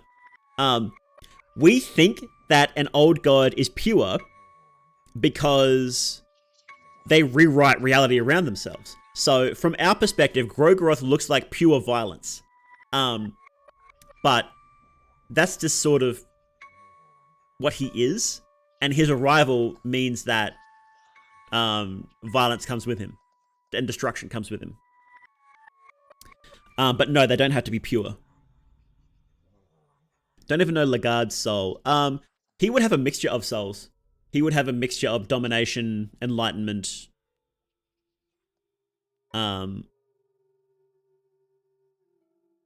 We may not have a mixture of them. Yeah, it's hard to tell. I don't think it matters that much what soul he has, to be honest. Enlightened ones and Ascended ones, I thought they were the same. No, they're different. Aren't Enlightened ones the only ones that pass down the title? Honestly, we know fucking nothing about them. So, they're such minor players because it's so rare. We only know of 2. So. And, Nostramus figured out a way to do it. You have to go to the throne and half ascend, basically. And Nostramus sort of did it. And Enki did it with Nostramus' help. And that's sort of all we know, really. Wishing to rewrite reality whenever the 60-year-old memories come back around for secondhand embarrassment. Oh god, please, I wish. Had a beer with Grogoroth once. Nice guy. Once you get to know him, I don't think so. Wonder if Asar's mentor is an enlightened one? No, he's not. He is explicitly a new god, which is becoming enlightened means you basically go through half the new god process. Your soul doesn't separate from your body though. So he can't be, and he isn't. Ulmia is the weirdest of the gods, to be honest. Old, new, or ascended. He's pretty weird, isn't he? We love the dynamics of the gods because it's like new gods hate each other, but there's also respect for Grogoroth and Sylvian. Yeah. Yeah, it is interesting. Like, you know, it's funny that human politics extends all the way up to the top, doesn't it? Nashrar was preceded by Valtiel, and then Enki became the next one. No, so that's the god of enlightenment, the new god of enlightenment. That's different from being an enlightened one. It's the terminology is kind of vague, and I think they probably mess up the lines a bit too much. So, yeah, there was Nashra, and then Valtiel, and then I guess you said a clean house then. And I think Beetle was before that, actually. Or maybe Beetle was a few more before that. But yeah, that's the god of enlightenment. So anyway, if you have an enlightened soul and then you ascend to new godhood, you become the god of enlightenment. An enlightened one is different. That's the process that Nostramus and Enki went through, where they sat on the throne to become a new god, but they had a special item called the Soul Anchor, I think it's called. And that prevents them from truly their soul being cooked by the throne and becoming a new god. So they have more power, and they seem to be immortal, but they're not new gods. They're different. Lagarde reminds me of Paul Atreides, and the girl reminds me of his sister from Dune. I love Dune. Dune's amazing. That movie was so fucking good. I can't believe how good that movie was. New gods are basically like kings and queens who are struggling to become as powerful as the old gods. They are. And that's Lagarde's whole deal, is that not only does he realize that any kingdom, you can make a perfect kingdom, right? But eventually it's going to crumble. And then he then he finds out about the new gods, researches into them, realizes, thinks, oh, they're an opportunity to do more and create an eternal perfect kingdom for humanity. And then he researches them more, realizes the lies of the Fellowship, realizes there's been thousands and thousands of new gods before that, and knows that they are just like, you know, hopped up kings, right? And it's the same thing. And so what he wants to do, his whole plan, is to make himself even better than a new god. He looks at Ulmia and says, I want to be like Ulmia. I want to do that. But he doesn't know how Ulmia did it. He thinks that he somehow finds out that you need the 4 different kinds of soul. What is it? Enlightened, dominating, tormented, and endless. And so he tries to embody all 4 of them to become more than a new god. But that's not the process. If you sit on that throne, you're done. You're cooked. And he doesn't realize that. Ulmia knew. Somehow Ulmia knew. And I don't know how. I don't know how Ulmia knew, but he did. It's funny how we know more about the old gods than we do the new gods. That is kind of funny, isn't it? Beetle was before Nashra, definitely. Nashra came in sometime later alongside Nosramas before they left. Valtir was probably kicked. No, Nosramas came in with the Fellowship. Nosramas was the forgotten one, the 5th member, and then refused to become a new god. Valtir probably kicked Nashra out, then Enki half ascended like Nosramas. Yeah, Valtir almost definitely kicked Nashra out. I'm pretty sure that he was, I'm pretty sure it was Beetle, Nashra, Valtir, and then you come in clean house. Read the book? I've been thinking about getting it. I don't usually read fiction. But if it's fun, why not? Legard becomes another cog in the wheel of new gods. Well, he kind of does and he kind of doesn't. He accidentally becomes a new god because he thought it would work and it didn't. But then he's like, all right, then, you know what? Fuck this. No more new gods. Then he hijacks the power of the god of fear and hunger. And he's like, we're doing it right this time. We're fucking no more new gods. We're doing this shit. And then after him, there are no more new gods made that we know of. And he turns to the Logic Project, which seems to be the best chance humanity's got at making a clean sweep. They're not... So he doesn't like... Legard doesn't like Ulmia. And he doesn't like the god of fear and hunger because they still rely on the power of the old gods. And he wants to go, no, we're not operating in this paradigm anymore. We're not doing this. We're starting from scratch. We're doing our own thing completely. We're not using the old gods rule set, anything. And so the old gods seem to require the green hue, and the Logic Project is one big project to specifically make a brand new green hue that humanity controls. That's why when you enter Logic, the area is called the artificial green hue. So what exactly the green hue is, some people seem to think that it represents humanity's subconscious. Even the old gods' green hue, people seem to think that it's sort of like the collective subconscious of humanity, and that humanity's thoughts change how the old gods appear and affect things. I don't entirely agree with that, but it's one of the major theories people are saying. And so if you build Logic and then make your own green hue, what you're saying is that humanity's collective unconscious no longer relies on random chance anymore. These alien creatures can't come and hijack it for their own power. We're taking iron control over our own unconscious, and through this, we're going to ascend everybody at once. We're going to uplift everybody. We're going to become more than human. And it's all in our own terms. And that's why I really like Legard. Because even though he's kind of crazy, everything he's doing is to make humanity a force on its own terms. Oh, that was a rant.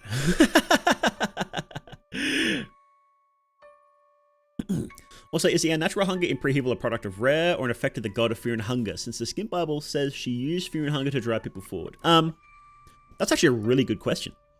I suspect it's probably because the festival is on.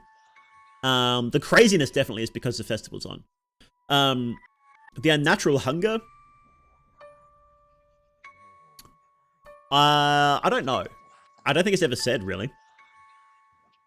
I don't think any of the characters even mention the unnatural hunger like they do in the first game. I would say that it's most likely just a product of the festival.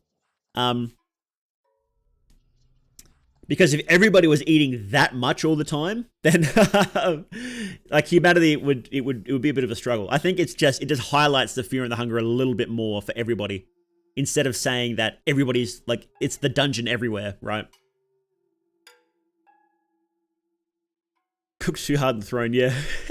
Kind of ironic. Ulmia seems to want to help humanity, but to get his protection, you need to You need a human to be crucified or cut in half. Okay, so this is really interesting. Let me just go through. I'll just write that down and we'll come back to that.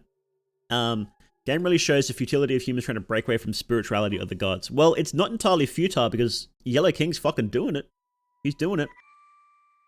Thought that's the guy Enki met when you play him. Not gonna lie, meant the Forgotten One. Yes, you do meet Nosramus. You do meet the Forgotten One in the mines. You see them in a little cutscene when you enter the mines. You see Nosramus there and you can talk to them. Humanity is governed by faith. Yes, so that's sort of, the game is about humanity moving away from faith in the Enlightenment. In real life, we had the Enlightenment, which was the very slow process of people moving more towards cold logic over faith. As it turns out, as we're finding out now, if people don't have faith in God, they have faith in anything they can get their hands on, and it's not pretty. At least with faith in God, there's a 2,000-year tradition you can lean on. That means that people have built good guidelines for it. But that's another discussion.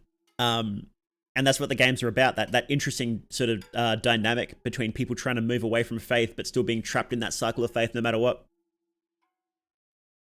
The guard has beef with anyone. Doesn't like the new gods, but bang ones. He's still Griffith. Yeah, well, he's come back on good terms with the new gods, because when you see him in the end of the game, he's in the new god hall, which is cool.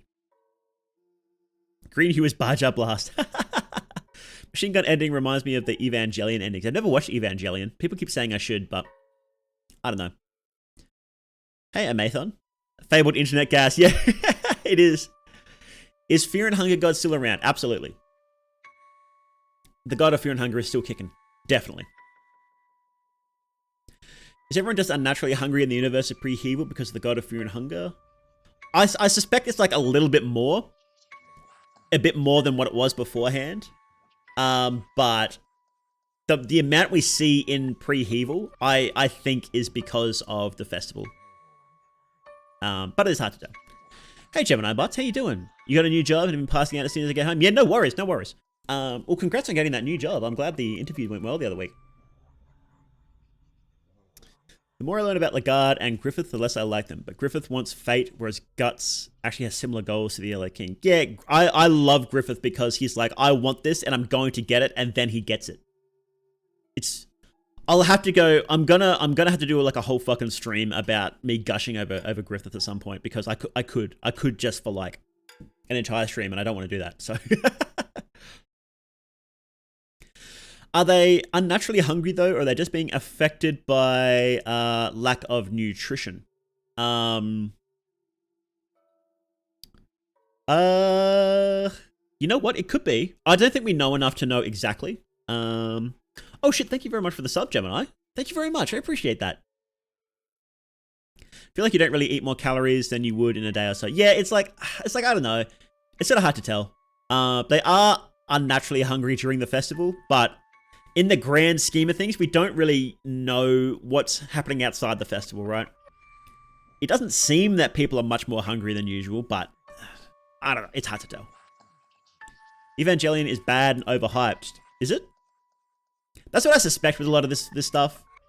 I remember watching Taxi Driver, and after like a lifetime of people saying Taxi Driver is fucking awesome, you should see it, watch it and go, oh, it's okay. Like it wasn't amazing, but it was okay. I'm sure it was good if I didn't just spend my entire life getting hyped up for it. But so I tend to be wary about stuff that's really hyped, right? Love getting new sub badges because it's like Pokemon. Got to catch all the major arcana. Yeah, I need to update them. I need to get new ones. Figure out something. Have you seen the screenshots for the new area in Termina? Yeah, we were just looking at that. Better question. Is the God of Fear and Hunger still in level 10 of the old dungeons Osar visits in his history? Most likely. Because ulmia died in...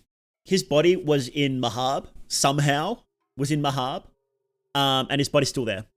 So the God of Fear and Hunger is most likely still down in the dungeons. So by Termina, the only functional gods are ulmia and God of Fear and Hunger. Well, no, there's a lot that are still functional. The difference is some of them have left. Sylvian, Grogoroth have definitely left. Venushka is dead. Rur may have left, but even if he didn't, he's not talking to us. Ulmia may have left. We haven't heard hide or hair of him. Nobody's even asked the question, is Ulmia still here? So we don't know about that. Sulfur is still here. Fear and Hunger is still here. And that's all the ones we know about. Vitruvia, we don't even know if Vitruvia is an old god or not, so we'll see about that. And there's 3 more old god sigils we see. We don't know anything about who that might be. They've probably left too. More Day podcast. I wouldn't mind doing a podcast. That'd be fun. Griffith is a very good villain. I think he's a perfect villain. Really. Have you seen the later scene between Griffith and Gus? No, I've never caught up with Berserk, so. I didn't mention Rare because it's very unknown whether or not he's still active. Yeah. Remind me that I need to buy those prescription circle glasses. Love that cult leader drip.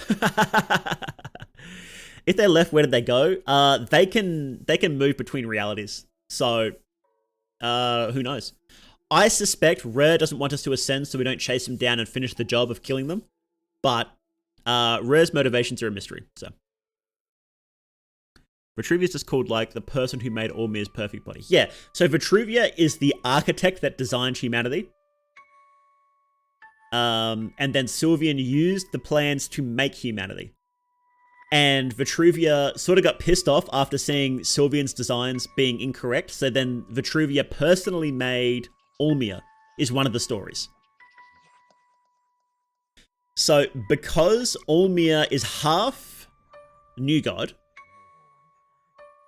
and it's never explicitly said what Vitruvia is. It never says that Vitruvia is an old god. It just says Vitruvia. It just says they're there.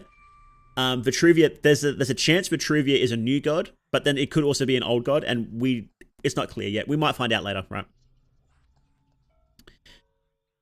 Is this your first playthrough of Fear and Hunger? Kinda. I guess. I have gotten an ending, so I guess it's technically not. I just leave the first playthrough tag on because I always forget to remove it, so. Fear and Hunger 3 is another reality, maybe. It might be. Maybe, well, we kind of do visit other realities, right? We visit the Green Hue and we visit Rare's realm, so. And Mahab is another reality, so we kind of already visit them. How you doing, Rota Brewsome? Maybe Vitruvia is the sun god. Long shot, but we don't have a name for the sun god. No, we kind of do. So, Sulfur, the god of the depths is still around. Well, actually, we don't know what the god of the depths is called now, so that might be the case. That the name does change. I don't think Vitruvia would be the sun god because Vitruvia isn't said to have any sun-like qualities. But Vitruvia is explicitly an architect. Sort of like intelligent designer.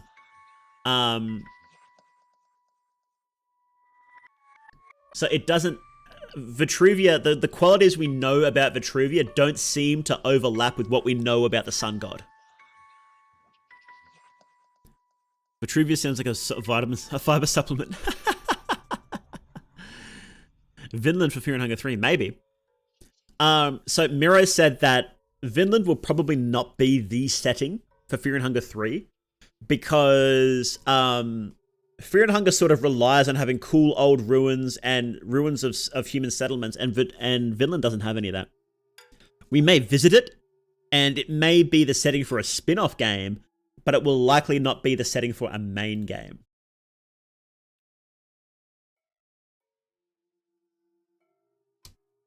I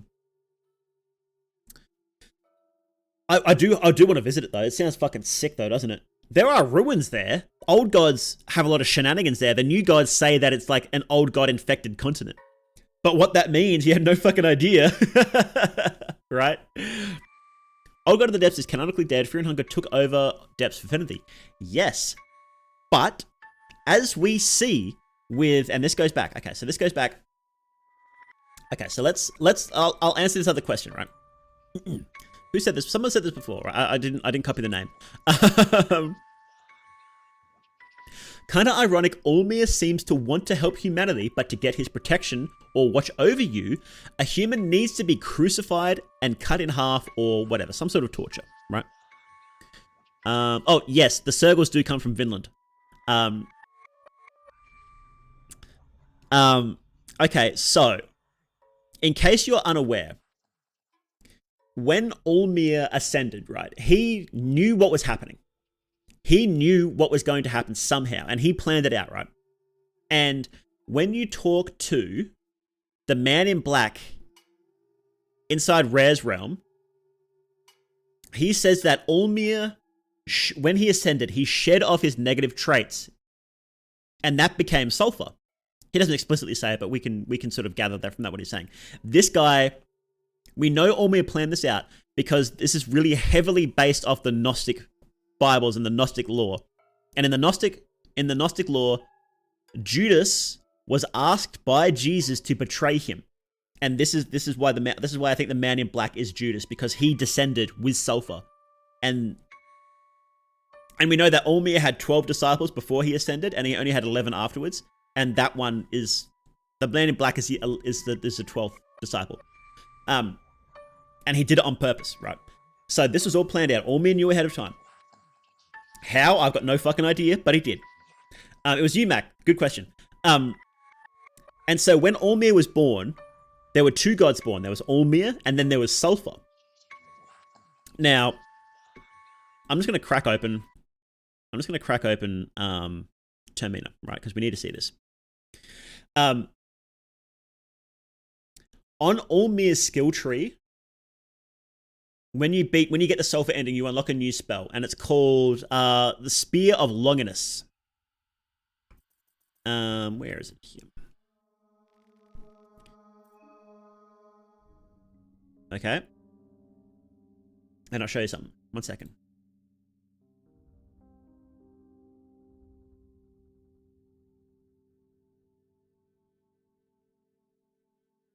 I'll show you something really interesting, right?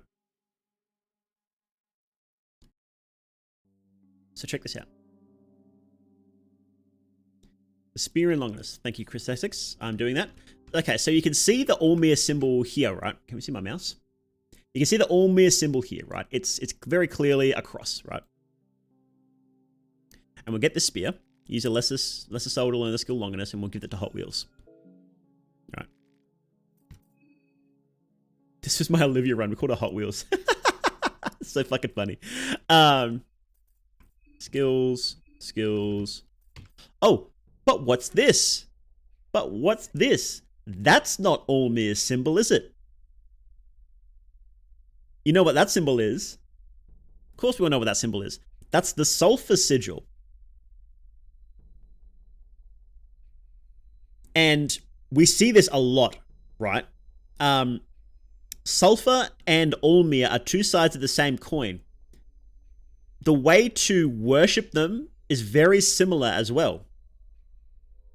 So I might actually be able to show you this as well. I think that's pretty close. What I want to show you. Is it here? No, it's this way. That's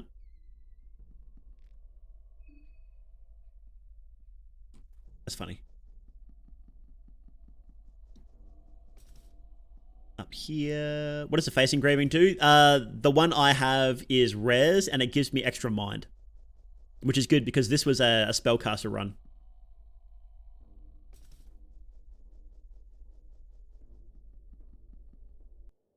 Nope, we don't want that. We want over here. So this is a ritual crucifix for Ulmia, right? And the way it works is that you put somebody up there, and while blood is running down from their bodies over the crucifix, your town is protected by Ulmia. But look, you can see, right? You can see the cross, and you can see something wrapping around it at the bottom, very subtly, right? That's a snake. That's the snake of Sulfur. And worshipping Ulmia is almost always at the same time worshipping Sulfur. But it's all, the key is in the intentions. If the person is willing, then it's a sacrifice to Ulmia. If the person is not willing, then it's a sacrifice to Sulfur. And the church itself has been corrupted. I don't know if I can actually get to the church and show you. I don't know how far I am on this playthrough.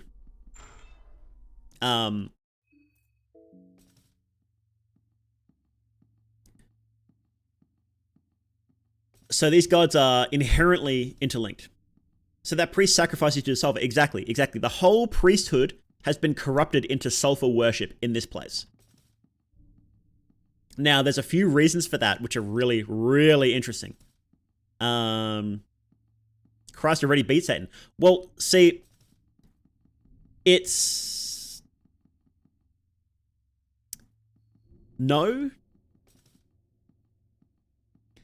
In this game, in this setting, Satan is the negative aspect. What the fuck, August? I've never seen this before.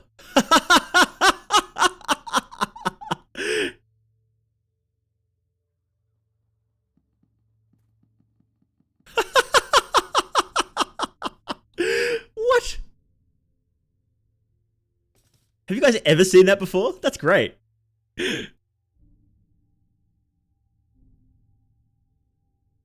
Yeah, bye. So there is a bit of a difference between like Jesus and Satan and ulmia and Satan, right? And ulmia and Sulfur, right? It's a little bit different.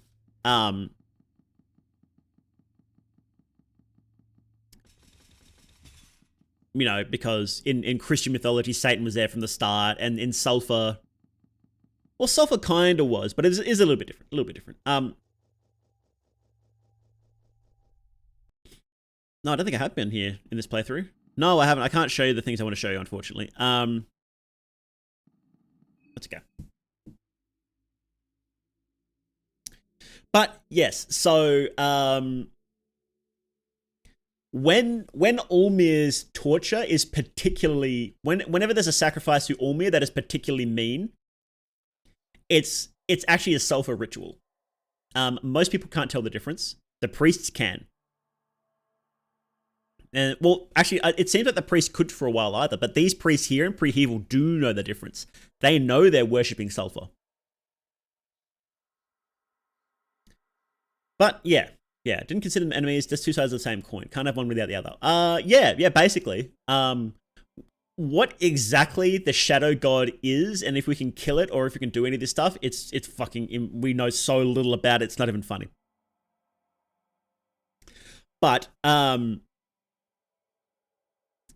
so when you've got, so what we think the process is, right? This is what we suspect the process is. And most of this is supported by what happens in game, right?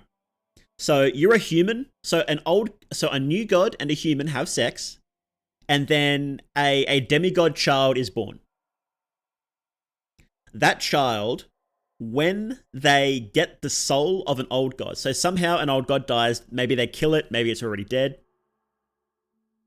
This demigod child gets the soul of an old god, and through the combination of their own self and the soul of this god, this gets all cooked up and mixed together, and then two gods are born.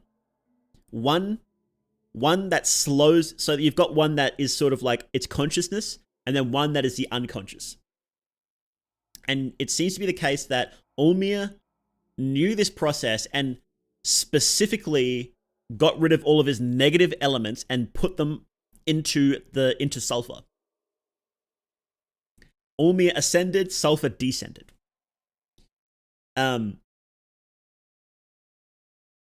So they're both called ascended gods. I think it would be cool to call Sulfur a descended god, but that's another topic.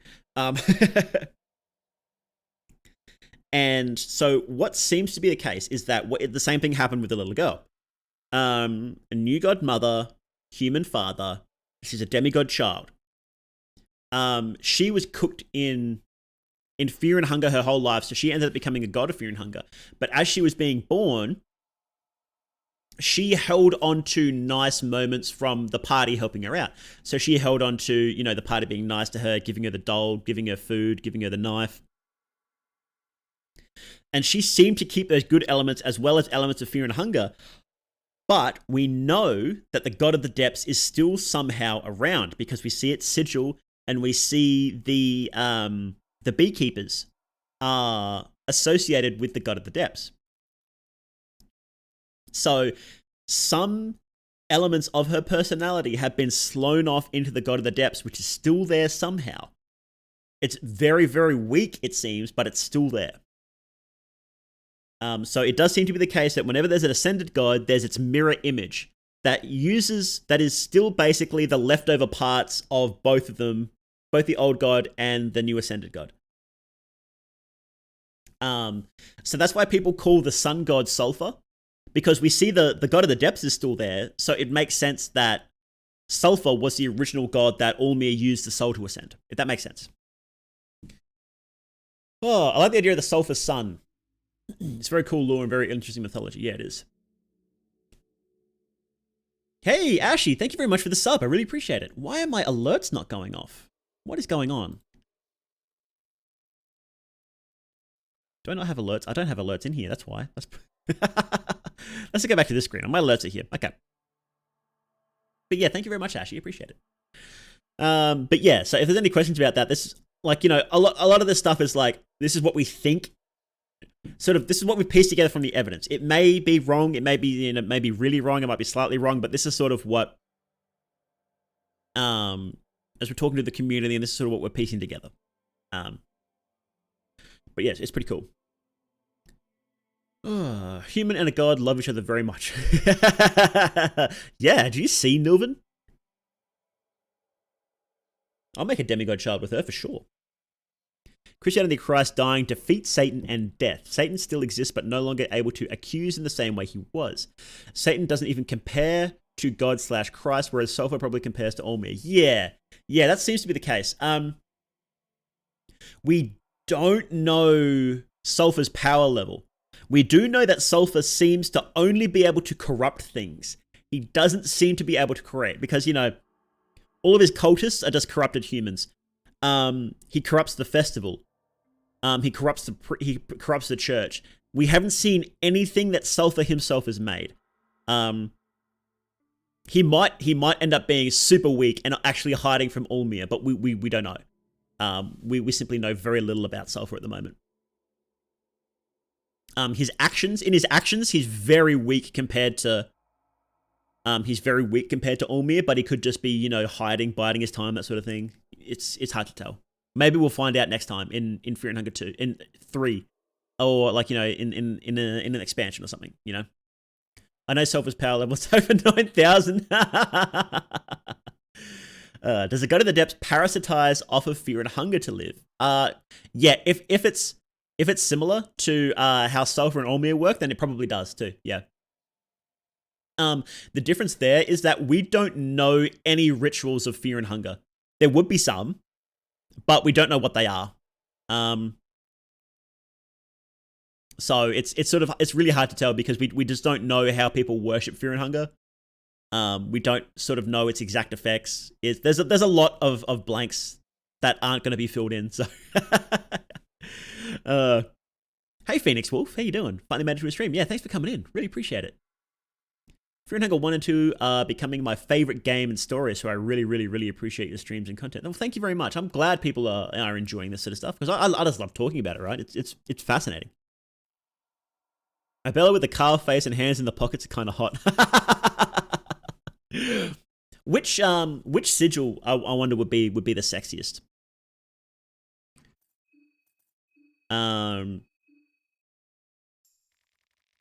Which sigil do you reckon?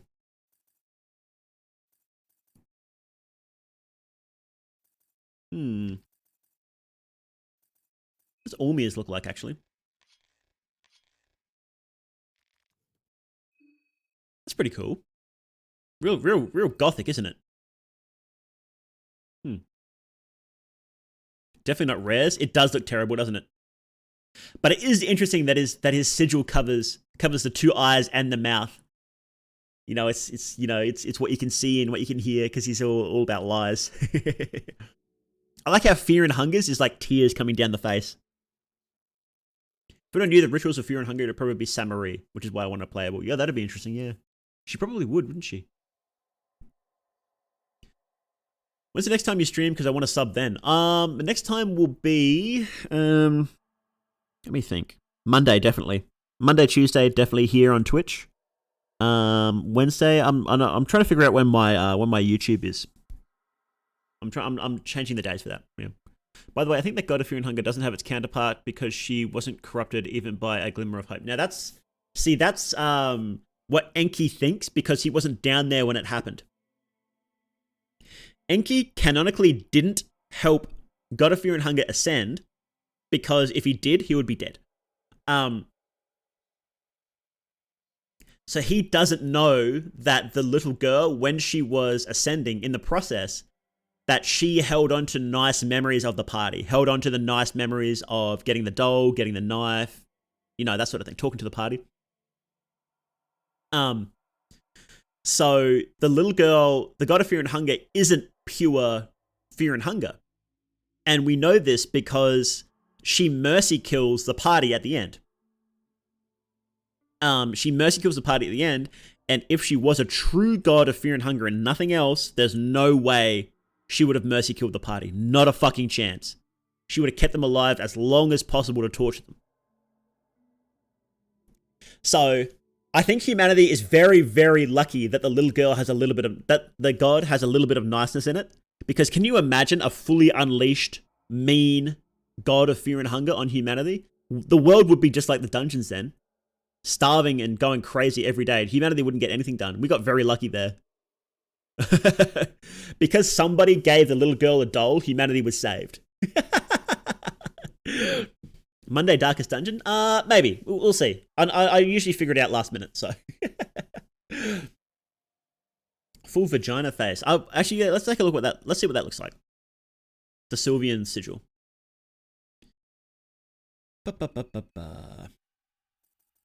Where was it? Do I have... I can do carvings on these guys. We can do two. Have a look, see. Skills. Engraving. Where's engraving? Yeah, here it is. Okay, so we'll go Sylvian. Why is Enki not a yellow mage? He's very self-serving.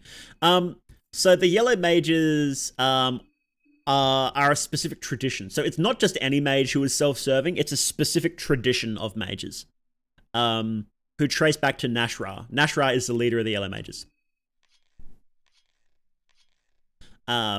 So it's just that Enki was trained as a black mage. That's sort of the only difference. He would make a very good yellow mage, but he was just trained as a black mage. So okay, so I think they're not bad actually, are they? Sylvians and I really like Venushkas now that I think about it. That looks cool. I think I like Ulmia's the best. Fear and Hungers was cool. Actually, you know what? I'm gonna say Ulmia, and then Venushka, and then Fear and Hunger, then Grogoroth and Sylvian, and then last and definitely least is Rez. Deer of Hunger means positive and enjoyment of food, so even the god of fear and hunger can't deny how enjoyable lasagna is. Then the corruption of the dungeons from the death of the god of the depths. Well, the god of the depths wasn't entirely dead by the time we got there. We killed it. The corruption was from the god of the depths. It was definitely corrupting everything. Little girl transforming into the god of fear and hunger motif reminds me of Silent Hill. Yeah, I can see that. Yeah, there are a lot of similarities to Silent Hill. People have said that Termina is really similar to Silent Hill. I never really played Silent Hill, so don't vandalize the ghouls. Fear and Hunger and Ulmia definitely looks best to me. Yeah, yeah. Rose is pretty derpy, isn't it? But I like it though. I think it fits Rare because he's a trickster god, so he makes you look the goofiest. Grogoroth for the win. If not, I'll cast Hurting. Let's take a look at Grogoroths again. Hey, thanks for the follow, Eerie Cloth.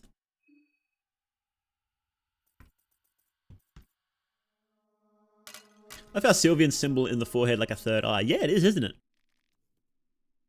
Oops. Skills, Marina, Engrave. Here we go. So we'll go Groggy, this fella. Forget how Enki canonically gets bored if you don't play with him. He bangs 2 ghouls in a threesome. Does he? It's kind of weird. Skills. Engrave. What should we put on this one? We've seen them all, haven't we? Put ulmia on here. Town of Silent Hill and Termina are near 1-to-1. Grogros is nice, isn't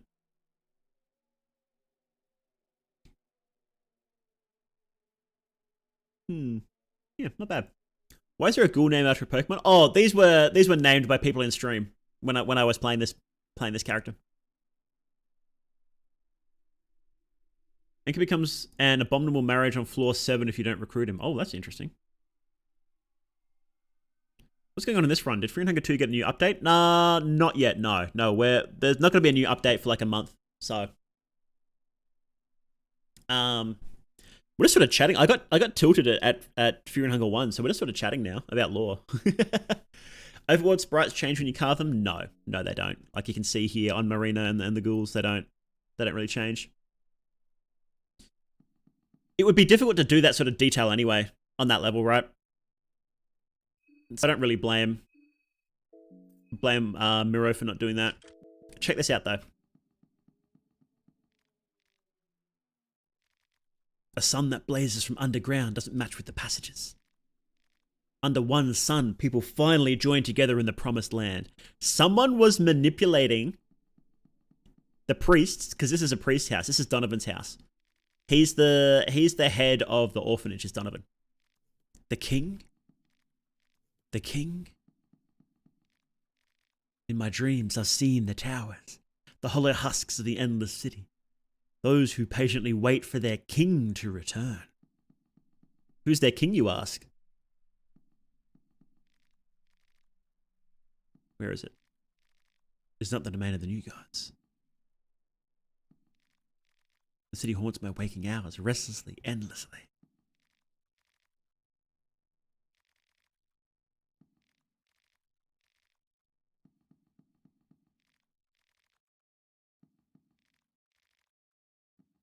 King in yellow, perhaps? No. He wants to be. After a long night, the dawn finally arrives, inviting us to the promised land. Return of the king. Return of the king. Return of the sun.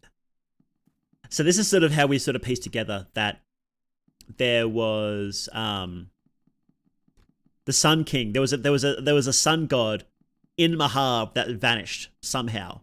We don't know how.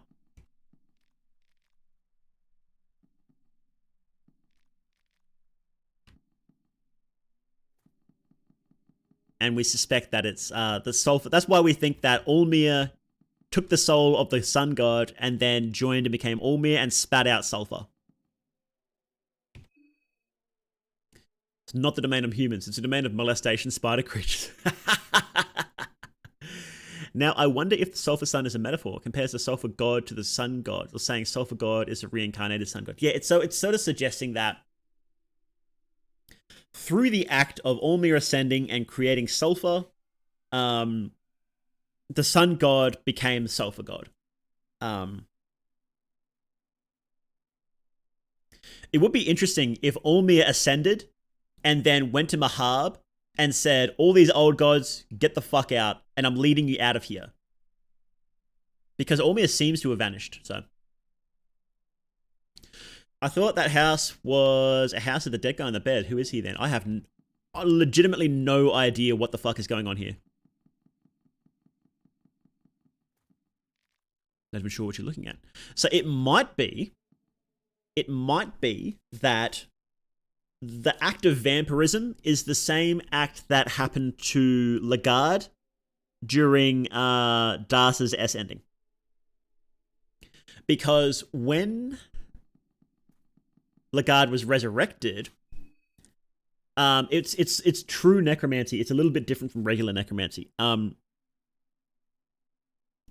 He sort of emerged from his own body like his old body was a cocoon. So it might be the case that Donovan did this to himself. He got true necromancied here, and that might be what a vampire is someone who has just been true necromancied. Because the priests are allegedly vampires. So this could be Donovan's old body, and then he got true necromancy out of it, like emerging from a cocoon.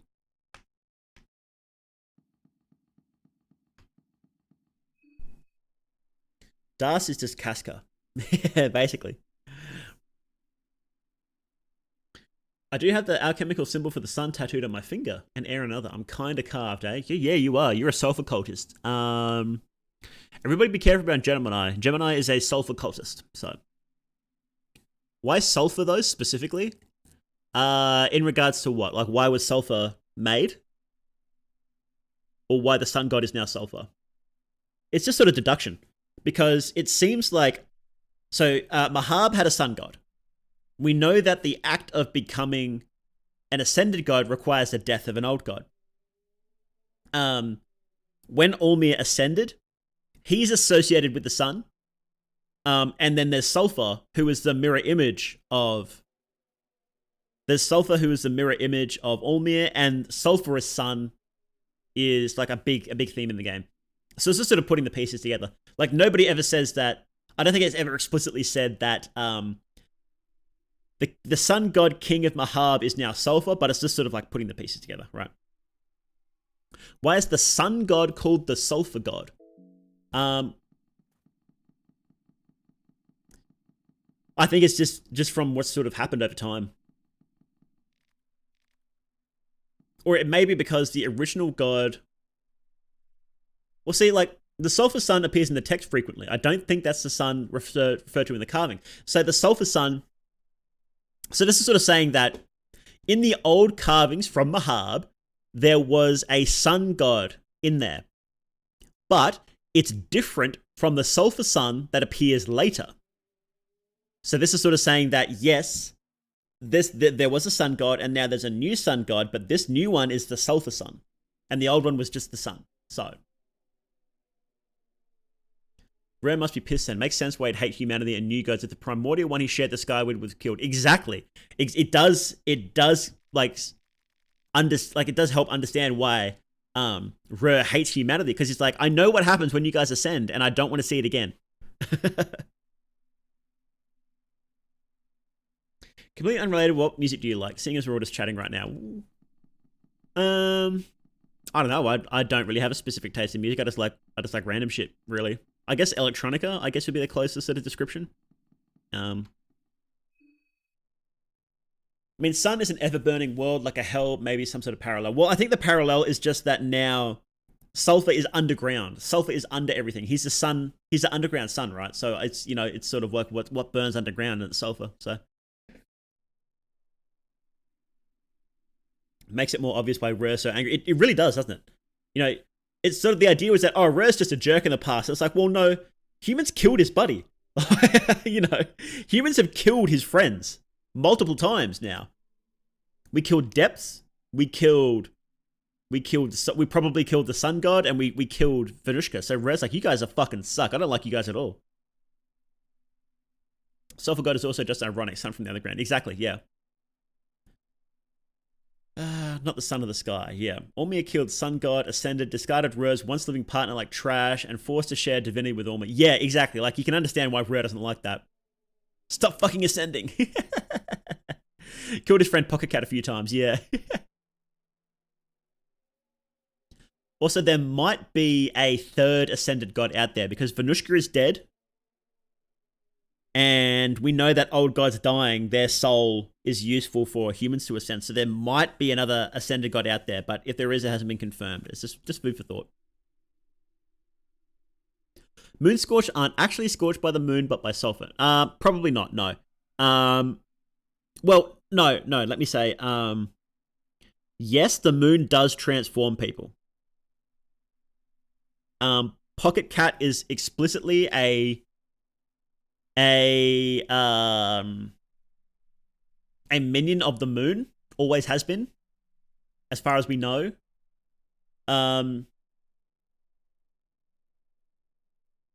And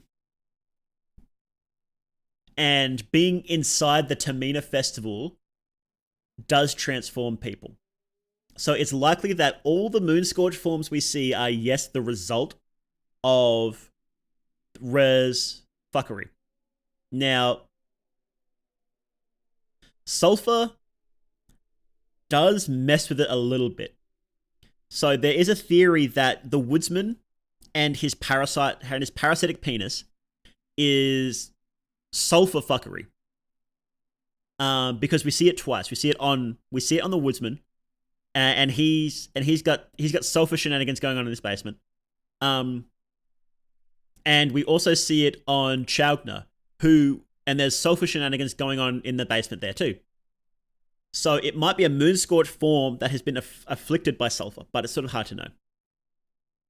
Parasitic what now? The woodsman's parasitic penis. You didn't know? Hey, Vic. Vic, how you doing? But so the festival is the fault of Rare, right? But Sulfur cultists seem to have some control over it, because Bekele was a moon minion, but was corrupted by Sulfur. Sulfur corrupts everything, so he's corrupted the festival. So it's using Rare's power, so everything is Rare's fault. But Sulfur is sort of twisting it and bending it to his will. Is he simply called Pocket Cat because his hand is always rubbing in his pocket? Or something to do with pocket dimensions? I don't know. It's probably a bit of both, I guess. I think people just, because he's sort of like a fairy tale character, and people just sort of have simple names for it. I think it's just because he always has his hand in his pocket, right? Who's the person that shows up when you sacrifice their heads? That is just a random new god. I don't know if that is definitely a new god. I don't know if they have any sort of like, any connection to Sulfur. They might, because Sulfur seems to collect heads, so maybe they do have some sort of connection to Sulfur, but as far as I'm aware, that's not gone into it all. Pretty sure that Pocket Cat in Termina is just a mutant who has turned into a tail version of him. Every single Pocket Cat we know of is a servant of the moon. Rare is dead? Maybe. The only person who tells us Rare isn't there is a liar. So, and Rare's not telling us, so we don't know if Rare's there or not. I don't think Bekele ever worshipped Rare. He may have been a Venushka cultist prior, like the Owl cultist. Well, I think he was, because Sulfur corrupts things. Sulfur cultists don't seem to build anything. They just corrupt. So I don't think it matters that much either way if he was or he wasn't. But I would say that Bekele was definitely Rare's spokesman, but was corrupted over time. And Rare just didn't give a shit. Just didn't give a single fuck. But I don't think it specifically matters exactly who Bekele worshipped beforehand. I don't think it makes that much of a difference. So she's the tainted one. Okay. Rare is probably... So I personally think Rare has left, and all we see are his traces. That's my personal opinion, but it could honestly go either way. It could legitimately be Rare still there, and he just thinks it's funny, or he doesn't care about humans, what's going on. So I don't... And again, that's one of those things I don't think it matters that much, right? Pocket Cat could also be a transient entity that possesses different blank-souled people. He could be. He honestly could be.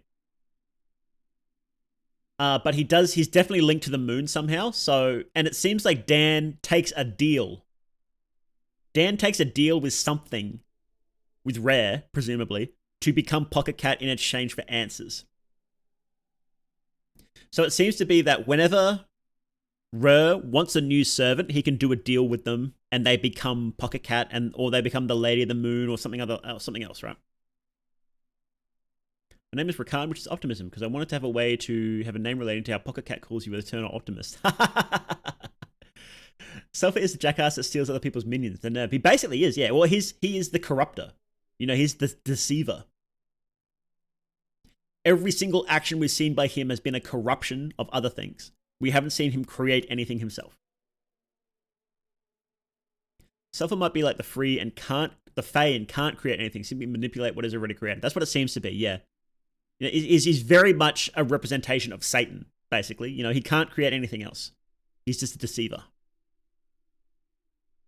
What if we went to space? Would we meet the gods themselves or just traces of them? I don't think it's super clear. One of which ending is it? It's Abella's ending has them going to space or starting to build rockets. So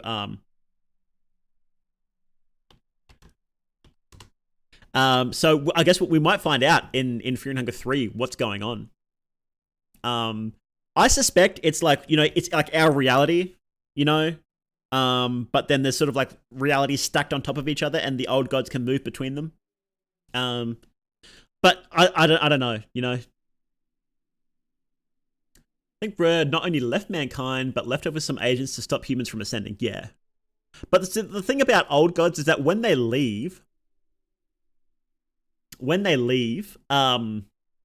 their traces stay behind, and their traces are intelligent. The traces can still act. It's not the actual god itself. But the traces are still there, and they're still super fucking strong. So that the trace of Rare would still be manipulating and pulling the strings and doing all sorts of crazy stuff, even though Rare's long gone, right? Sulfur goes, hey, yoink. Light of the moon is just a reflection of the sun's light. Maybe Rare and Sulfur were always one and the same. It's a trickster god because he's not the moon god at all. That would be a pretty big brain theory. But that would be interesting if it turns out Rare was just a trick all along. But Rare is old. Oh, wow. Thank you very much for the gift sub, Vic. Thank you very much. I appreciate that. To Christexus. Hey, there you go. I doubt Rare would ever stay away since Pocket Cat said his master told him not to interfere. Yeah, for some reason, Rare cannot directly interfere with what's happening. And I don't know why, but he is bound by some sort of code to not directly interfere. So they can only do deals. They can only trick.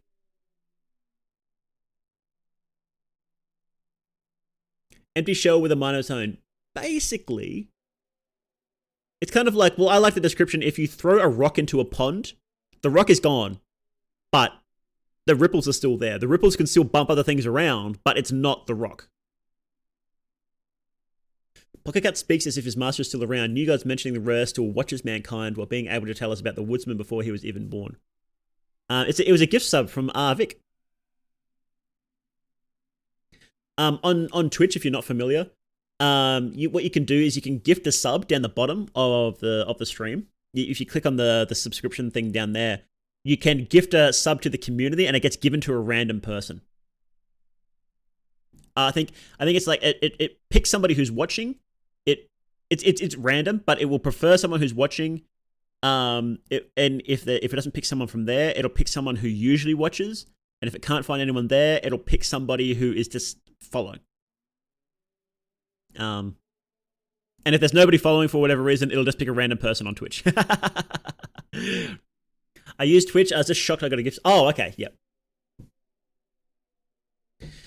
New Gods say about Pekeli. Pekeli and the group associated with that figure, you might recognize them by the body paint covering their faces and body. They are but leeches, leeching on the older gods, pursuing their own agenda. Miserable figures. Implies there's multiples. Pekeli and the group who is that group? That's Sulfur Cult.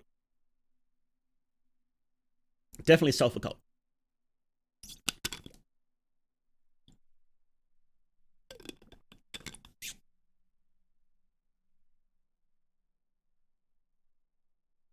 Will you do Fear and Hunger Termina lore Q&A like you did for 1, or will you be primarily focusing on Fear and Hunger 1?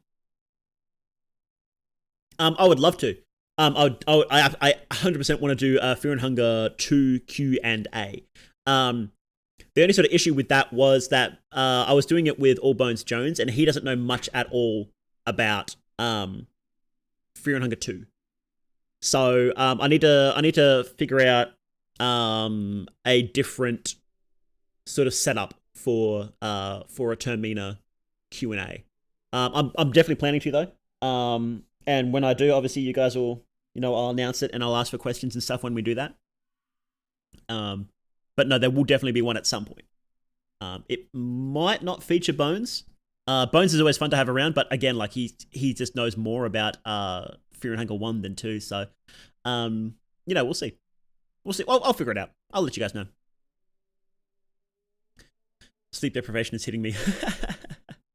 Do we have any concrete answers on if our cultists actually worship Venushka? I don't think so.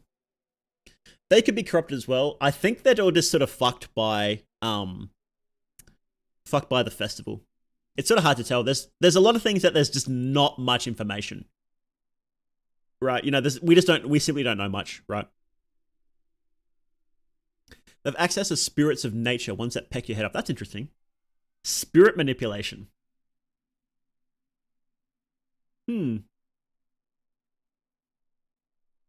Wait, I think in the museum, hang on. There's a mask in the museum. I wonder if we can interact with them. Let's go have a look.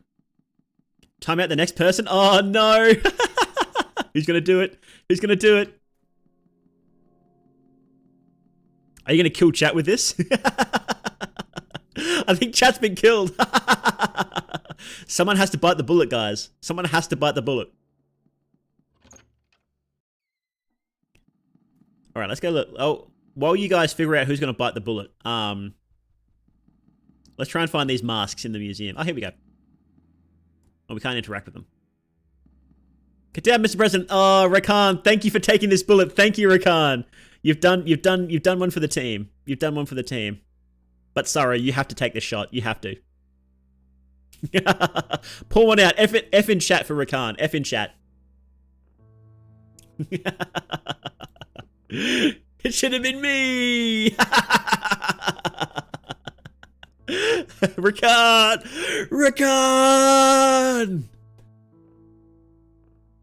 I miss that motherfucker more every day.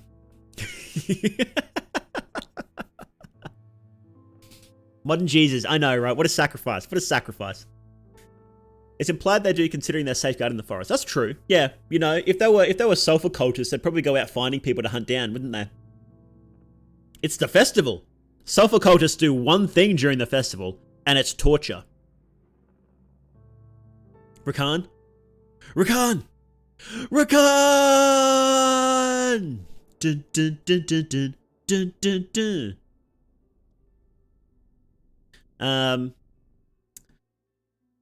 Who's that horse? We don't know. That's the thing. So, like, obviously, okay, wolf mask, Grogaroth. Bunny mask, Sylvian. Owl mask, Venushka. Horse mask, who knows? Who knows? Hey, thanks for the follow, Deadly Ecstasy. Thank you very much. Our cultists chill. If you persuade them, they'll wait for you to leave. Really? That's cool. Yeah, horse mask. There's no known associated old god with the horse masks. Science read. An ancient stone carving found in Songhai, Abyssinia. The stone dates back to around 3000 BA, so that's before Ulmia. 5,000-year-old stone carving. In Abyssinia, the worship of the older gods was looked down upon until recent times. A belief that the gods would be nothing but entities from outside Earth has been reigning instead. Very interesting.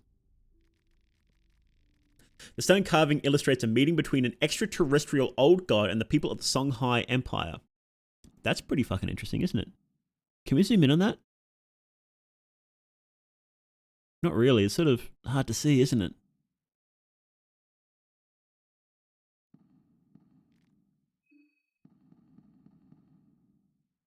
I wish you could read every single one of these plaques. I really do. I really do wish you could read all those plaques. I've already been here? I guess I have. Oh, yes, I have. I broke this. Horse mask is rare. Remember the woodman's wife? Double the size. In fact, it fits.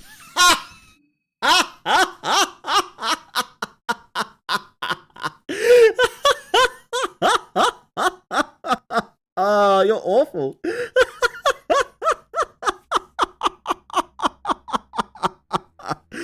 Oh, no. Oh, fucking hell. That's great. Oh, that was a good one. Okay. Oh. Okay.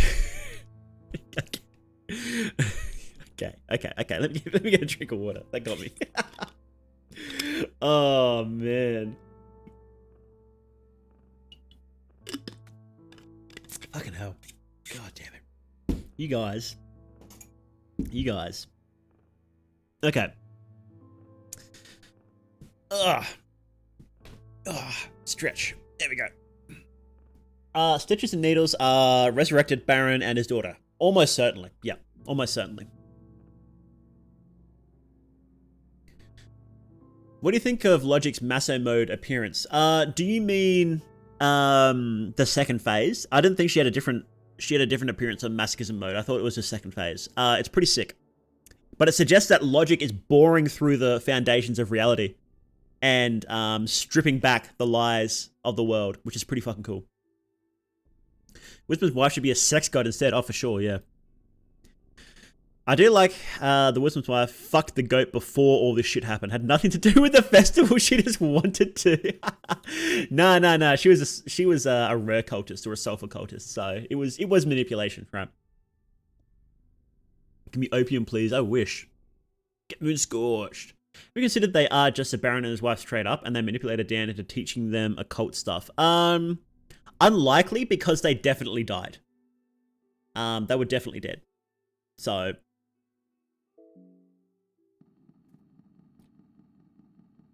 Well, they are, they are the Baron and his wife and his daughter, Dan's wife. But they're sun scorched, right? They're sun scorched, so they're sort of like the moon scorched versions of contestants when they get fucked up by rare.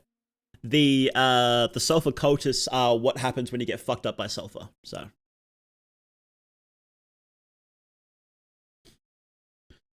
Now do you think Rare's biggest enemy is Logic? I personally think Rare isn't going to appear in the next game. That's what I personally think. I think Rare's done. I think he's cooked. I think he's gone. I don't think he's coming back.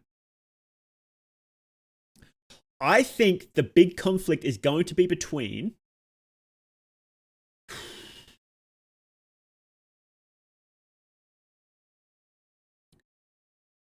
Well, it's not going to be between Logic and Sulfur. Because that's what this game is about. Well, not actually, you know what? It's probably going to be between Logic and Sulfur, because this game isn't really about that. This game is a conflict between Rare and on one side and Logic and Sulfur on the other side.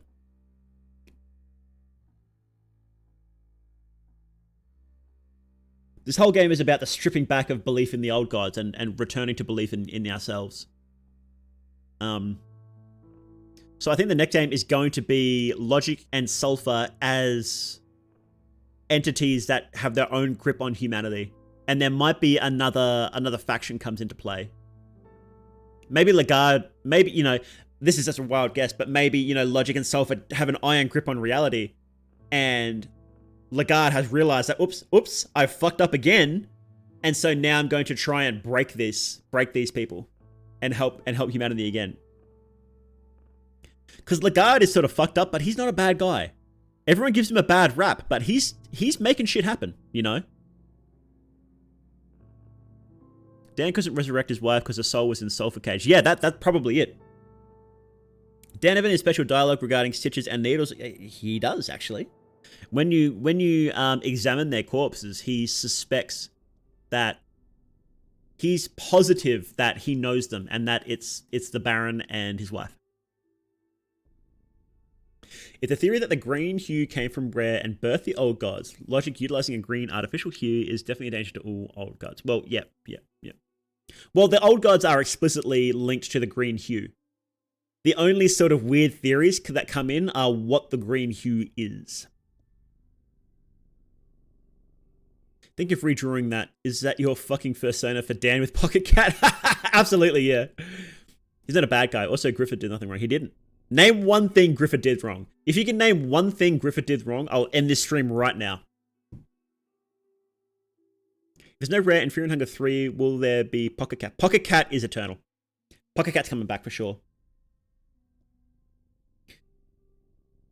He's the cute mascot of the Fear and Hunger series. So of course he's coming back. The guard tries to help but fucks everything up, part 3. Well, you know, he's one for one so far. Like, you know, his whole shenanigans with the God of Fear and Hunger were actually, he didn't mean to do that, but it was pretty good. And so his shenanigans with Logic will probably end up being pretty good too, but I guess we'll see. Griffith looked like a bitch is what he did wrong. Sorry, Bones, you can't hate him just because he's stylish. The Eclipse, yep, that was good. Sorry, guys. Games have been so far: Old God dies, New God is born. Actual new Old God is born. Depths, Lagarde, Fear and Hunger, Rare, Sulfur, Logic. Maybe the next game follows the same formula. Well, see, there is a bit of holes there. We don't know if Rare is there. We don't know if Rare is dead. We definitely didn't kill Rare, that's for sure. Even if Rare is there, even if it's not just his traces, we didn't kill him. So he just fucked off. He just got bored with the fight and left.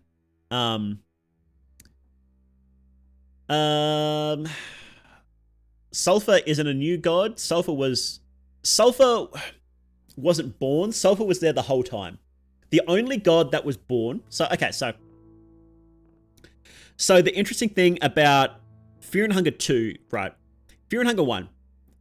The 4-player characters going down there do a lot of shit, right? The world is irrevocably changed after Fear and Hunger 1, specifically because of the actions the player characters take in the dungeon. Lagarde would be dead. God of Fear and Hunger wouldn't be there. The Fellowship would all still be alive. God of the Depths wouldn't be dead. All this shit, right? In Termina, what do we actually do? We go and fight Rare, but we don't kill him. The festival just ends and Rare is still there. We get cooked by Sulfur. We didn't give birth to Sulfur. Sulfur isn't new. Sulfur's already there. The only thing that's different is that there's a new Sulfur cultist, right? And there's already plenty of Sulfur cultists. The only thing we actually do is turn Logic on, which Lagarde could have done anyway, but didn't for some reason. Right? There's no reason Lagarde couldn't have done that. Because Lagarde isn't scared of August. He just one-shots August. He could one-shot Moonless. He could easily take out Stitches in the other bunker, but he just doesn't for some reason. So really all we do is just turn on... We honestly may not even do that. Because when you talk to Lagarde, he says that other regions haven't come online yet. So we may only just be turning on the telelectroscopes around Praheval specifically to open the bunker door. That may not even be the thing that turns Logic on. So we may legitimately be doing nothing in Termina. So our presence in Termina is it may be of zero value whatsoever. Like, the weight of history is not on our shoulders in Termina. It is in Fear and Hunger 1, but it is simply not in Termina.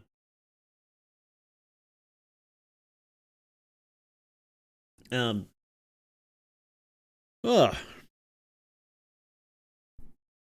think he'd be called the president. Can you imagine Lagarde as the president in Fear and Hunger 3? That'd be fucking hilarious. That'd be great. Griffith didn't fuck Guts. That's what he did wrong. No. Griffith, we're not doing that.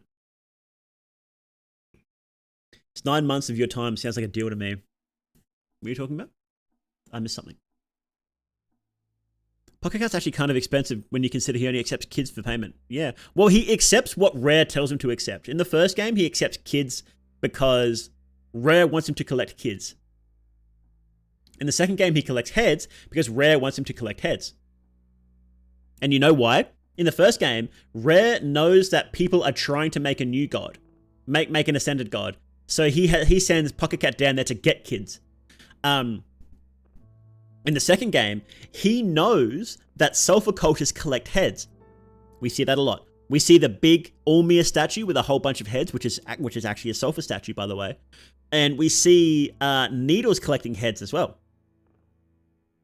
So we know Sulfur wants heads for some reason. Maybe it's just his kink. I don't know if it's ever explained.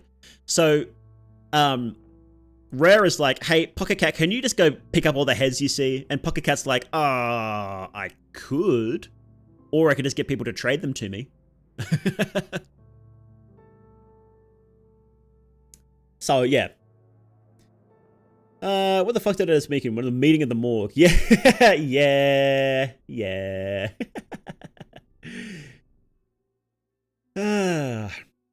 I can imagine Venushka getting killed by the advancement of humanity, impulsed by logic the contemporary age. That's not going to happen because Venushka is dead. Venushka's already dead and humanity killed it. Lagarde, I did not have sexual relations with that ghoul. Wish I could turn logic on, but I don't have the necessary brain cells to clack together and produce a single coherent thought. Yeah. Smack talk, Griffith and I get muted for the third time during the same stream. Do we really need to speculate on why Sulfur wants head? Oh, maybe I'm a Sulfur cultist too then, hey?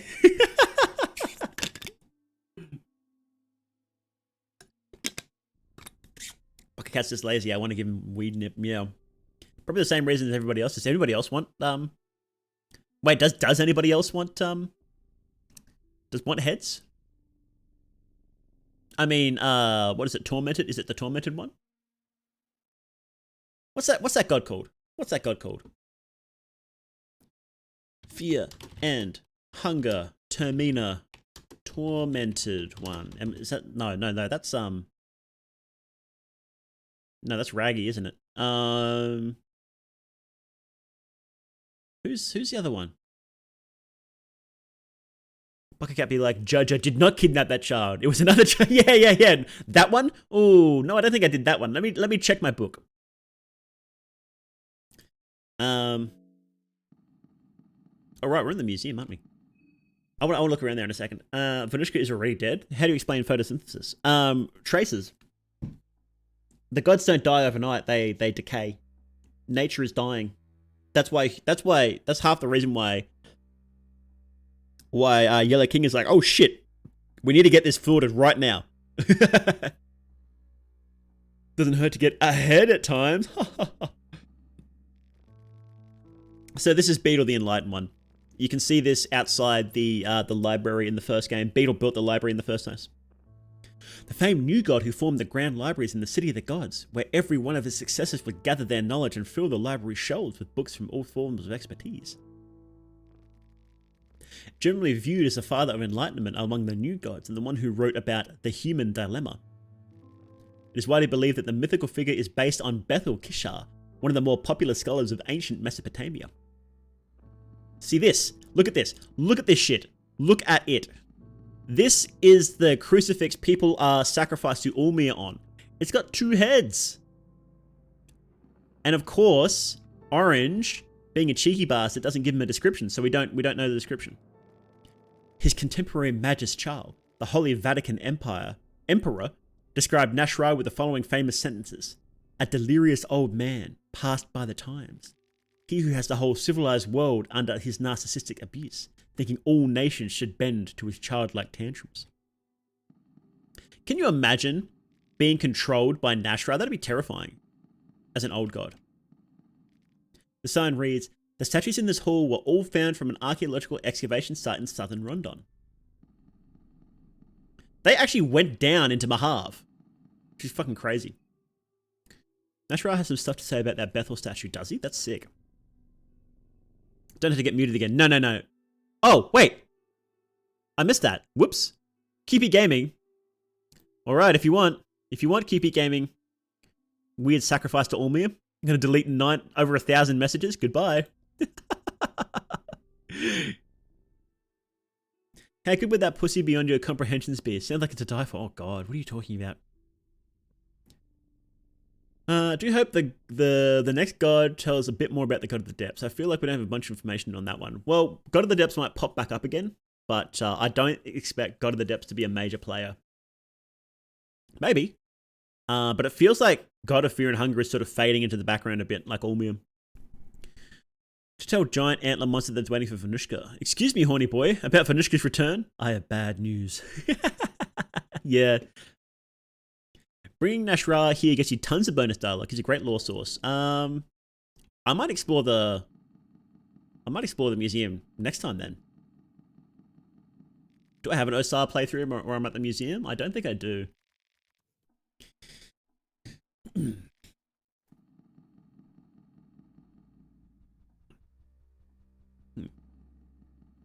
hate the museum. It creeps me out.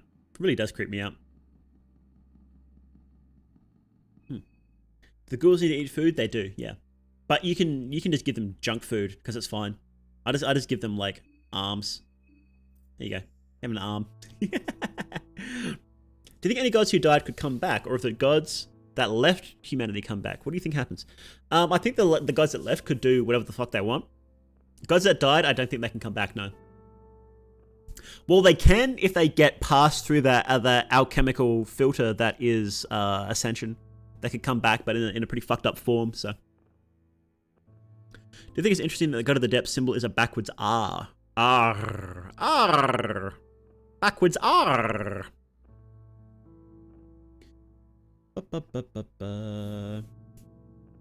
Same is true for Nashra in Mahara and Remind is good law sources. Interesting. Putting them arms is like Paimon's emergency food source. Yeah. More there, do you think you'd ever smash or pass the named characters of Fury and Hunger 1? Probably not. I'm not a huge fan of that sort of humor, to be honest. Olivia could have eaten those arms. Yeah, I'll feed Olivia legs. I think that'd be funny. Olivia is actually a vegetarian. But in Termina, she's sort of like, well, it's an emergency, so I have to eat meat. So the old gods came back. Do you think Logic and or humanity would have a hard time? Will they only come back if Logic dies? If they came back, like, right now, like, at the end of Termina, humanity would get fucking owned. Humanity would get so thoroughly owned, it wouldn't even be funny. The old gods tend to be pretty fucking crazy. Well, I guess it depends on what sort of weaponry they have, but old gods can tend to bend reality however they want. Like, we know Sylvian at the height of her power basically turned humanity into a giant orgy. And when you fight Gorgoroth fights you until he gets bored and then just turns you into mincemeat. And Rhea cooks your mind just by looking at you. So humanity might have a chance. The only one we had a chance against was Venushka, because Venushka was just a chill dude just doing his own thing in nature, and we were like, let's kill him. I think any of the other old gods, we would have a really hard time fighting. We might be able to do it because we have killed a few, so it's not out of the question. But if the old gods came back on the warpath, I think we would have a real run for our money. We would get pretty fucking cooked, I think.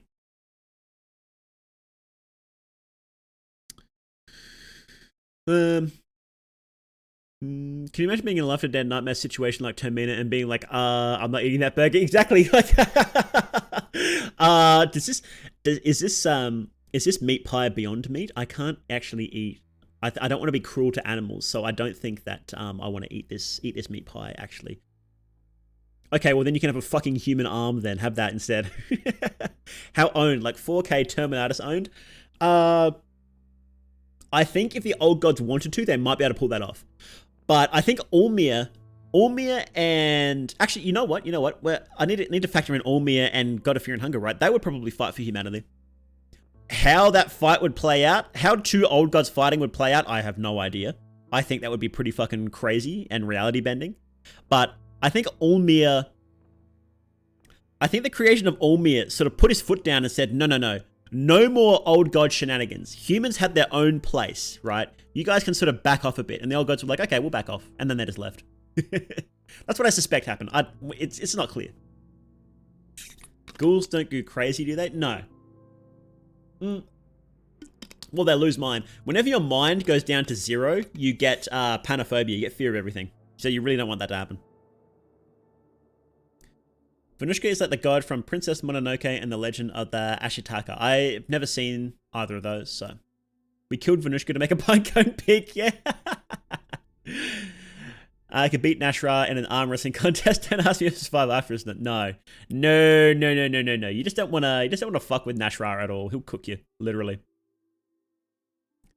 Beyond meat pie. Meat pie of the gods, yeah. Oh, man. Oh, but yeah, no, it's it's pretty cool talking about this stuff, isn't it? Old girls said, "Fuck this shit, I'm out." Basically, yeah, that's basically what they said. We don't know exactly when they left. That's the thing. We sort of know that. I think traces of Gorgoroth said that they didn't like how humanity was getting uppity, And they were like, okay, well then if you guys aren't gonna play nice, we'll just fuck off then. You guys don't want to be our toys anymore. We're just gonna leave, you know? Like a kid getting bored of their toys is basically what happened with Grogroth and Sylvian. It seems to be they left long before Ulmia ascended, because it's like the really rough timeline is, and this is we don't know a lot of this stuff for certain, right? Old gods. Well, no, actually, hang on. Let me think. Old gods didn't leave before creating the throne. So the old gods created the throne at some point in order to make, and so humans can ascend to godhood. Old gods allegedly created humans. We know that there was a race before humans, by the way. It was the lizards. The reptile men. There were reptile men old gods. New gods. That's a fact. There was. So old gods and reptiles were around together. They created the throne for them for some reason. We don't know why. And then old gods were like, we don't like the lizards anymore. We're going to make humans. And then they made humans, allegedly. This is what has been said. It may not be true. And then eventually humans sort of use the throne as well. Old gods start dying. At some point, old gods start dying. At some point, old gods leave. The exact order of these events, I don't think is ever really fleshed out. So, I don't even know if we can make a loose timeline, really. 7 mods for Fear and Hunger. One of the playable characters to be replaced with pinecone pigs. Pinecone pig, that'd be hilarious. Next game I hope is about the ascension of pinecone pig god. Would be glorious, excellent. Snake people?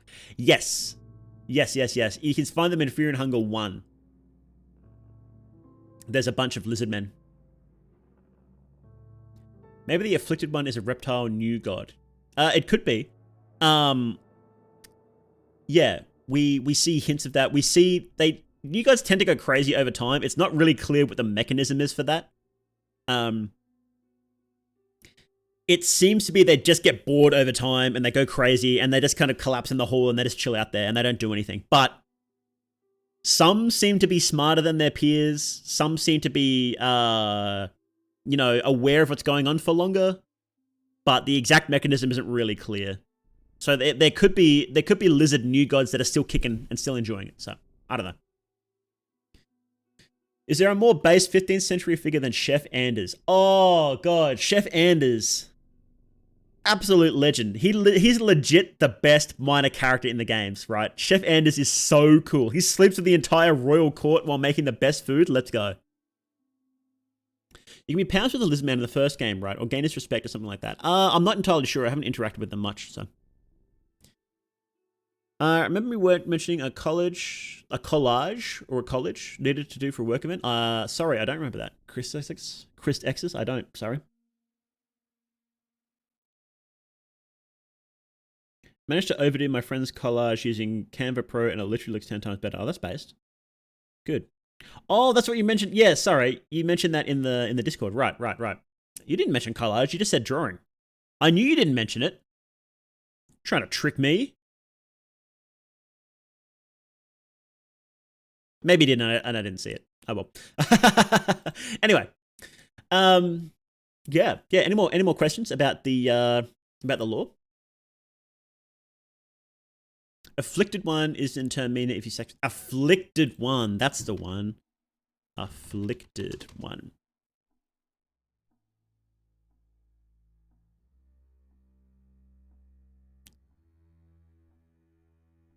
Let me see. No, there's no Wikipedia page for the afflicted one. I don't know any of the lore then. If I can't just look at the wiki, I can't find any lore about a character. So what are we gonna do, guys? What are we gonna do? Do you need any reagents to perform the face inscriptions? No. No, you just need the skill, which is called engraving, and then you can just do it, right?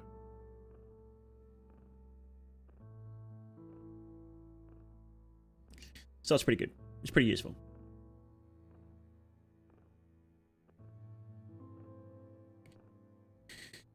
Boop, boop, boo, boop, boop, boo, boop, boop, boo, boop, boop, boo. yeah, so it's a really good skill to get. It's like if you get it, then it's like it's fantastic just to get free, like a free free sort of boost to your skills in general. So it's very nice.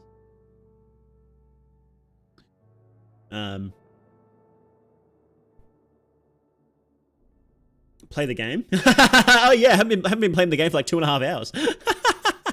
The Tainted One. Okay, Fear and Hunger. The Tainted.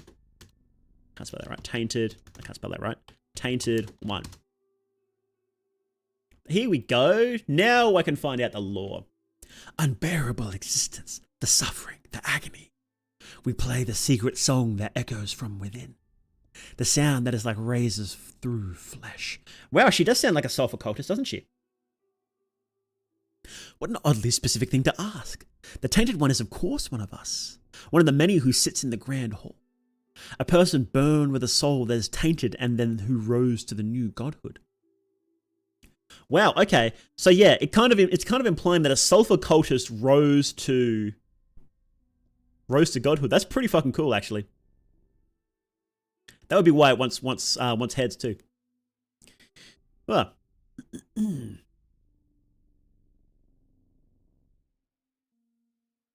Sega.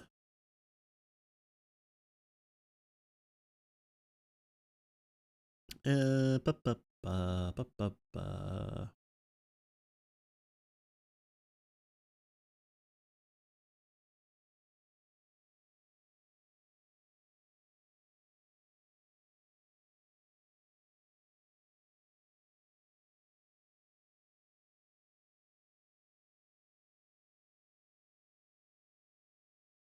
Oh, my throat's getting really sore.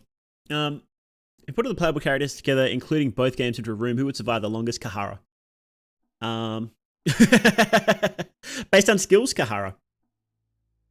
Based on canon, it would be August. Because August is Ragnvalder but stronger, and Ragnvalder is canonically like a whirling machine of death. So yeah, it would definitely be August, I think. Everybody else from Termina would just get minced instantly because they are generally a lot weaker than the people from the first game. Yeah. But other than August, who's basically Ragnvalder but better. So I had a hip hop a while back. I don't know if you answered me this, but it seems like Olivia's sister is the girl inside Logic. Yep, absolutely, she is. Kahara got that twink power. Wouldn't Lagarde survive the longest? Oh, he's not playable though. Oh, unless you mean recruitable characters. If we're talking recruitable characters, then it's definitely Nashra, because he'd just set everything on fire and then laugh while everybody screams in agony.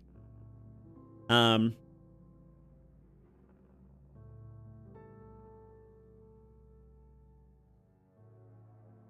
just escape plan, unguard, repeat every fight. He would, like, you know, if you're just talking about their actual skills, then it's straight up Kahara. You can't touch him, right? Not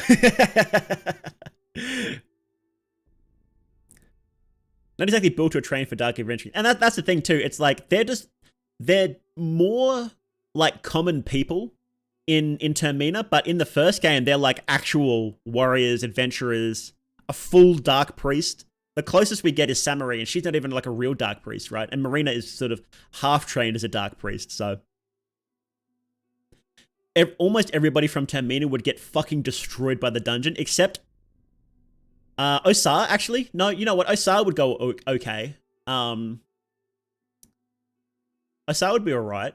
Because he is basically like, well, like, you know, he's very similar to like Enki and other dark priests, and he did survive a version of the dungeon, not the classic dungeon. He's still a notch lower than, like, you know, the original heroes, but he would definitely fare better than most of the other contestants. Kahara would distract everyone from his dumpy. Oh no. Whoever has dash can live. I think Osar versus like Enki. If you got all the magic users in a room, Enki would definitely win, right? If you're not counting Nashra, right?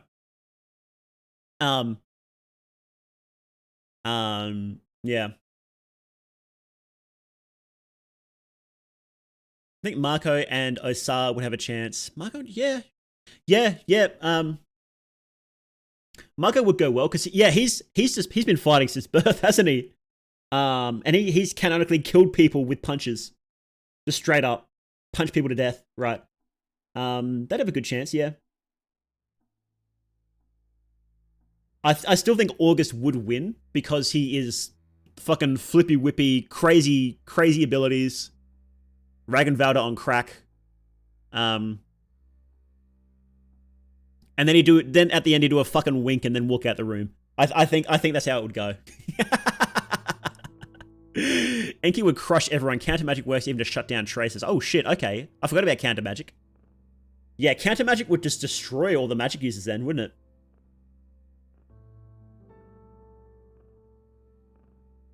Marco will go full JoJo reference. Yeah, and I suppose it depends exactly on how big the room is, right? If there's room to, I think it would depend. If it's a small room, Marco would go really well. Ragenvalder would go really well. Das would go okay. Remember, Das is a fully trained warrior, right? And she's a knight, and she knows how to use her weapons. She seems weak. She seems like, because she's got a bit of a weak personality. But remember, she has been on long military campaigns, and she is the right-hand woman of Lagarde. So she's no slouch. And she has fast attack and defensive stance and all this sort of crazy shit. So she's no slouch, right? I think Ragenvalder and Das would, assuming they bring in their default weapons, right? So you know, like Das has a sword, and Kahara's got his sword, and Marco sort of has his fists. They would do a number on Marco just from the sheer fact that they're very well trained with their weapons. So I don't think Marco would, if he could get in close, he would do a real number on him. So he might get Kahara, but I don't know about Ragenvalder and Das, to be honest. I just think that August, with his insane maneuverability and his insane skills with the bow, I think he would come out on top for the most in most circumstances. Has it been stated who the next playable character will be? There's no direct confirmation, but it's most likely Tanaka or Samari. Wait, no, hang on. He said that, so, he said that it's most likely going to follow closely to the poll. The poll was a bit up in the air, though. So it's most likely, where is it? Pav, Tanaka, or August. Probably not August, since Miro says he wants to do unique mechanics for August. So it's probably either Tanaka or Pav. We're not getting a new character next patch anyway. Unless Miro is going to bump the patch back another month, we're not getting a new character. So we won't get a new we won't get the patch anyway until for another month at least. So it's gonna be like 3 months before we see a new character. That's what I would expect. So, how you doing, SD Crusader? Thanks for coming in. Do you think August would be the last playable since his story is so radically different from the others? If I had to guess, yes, absolutely. I would think that August would be the last play. Sorry, one second.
Hey, here we go. We're back. Okay, sorry about that. What were we saying? What were we saying? Plate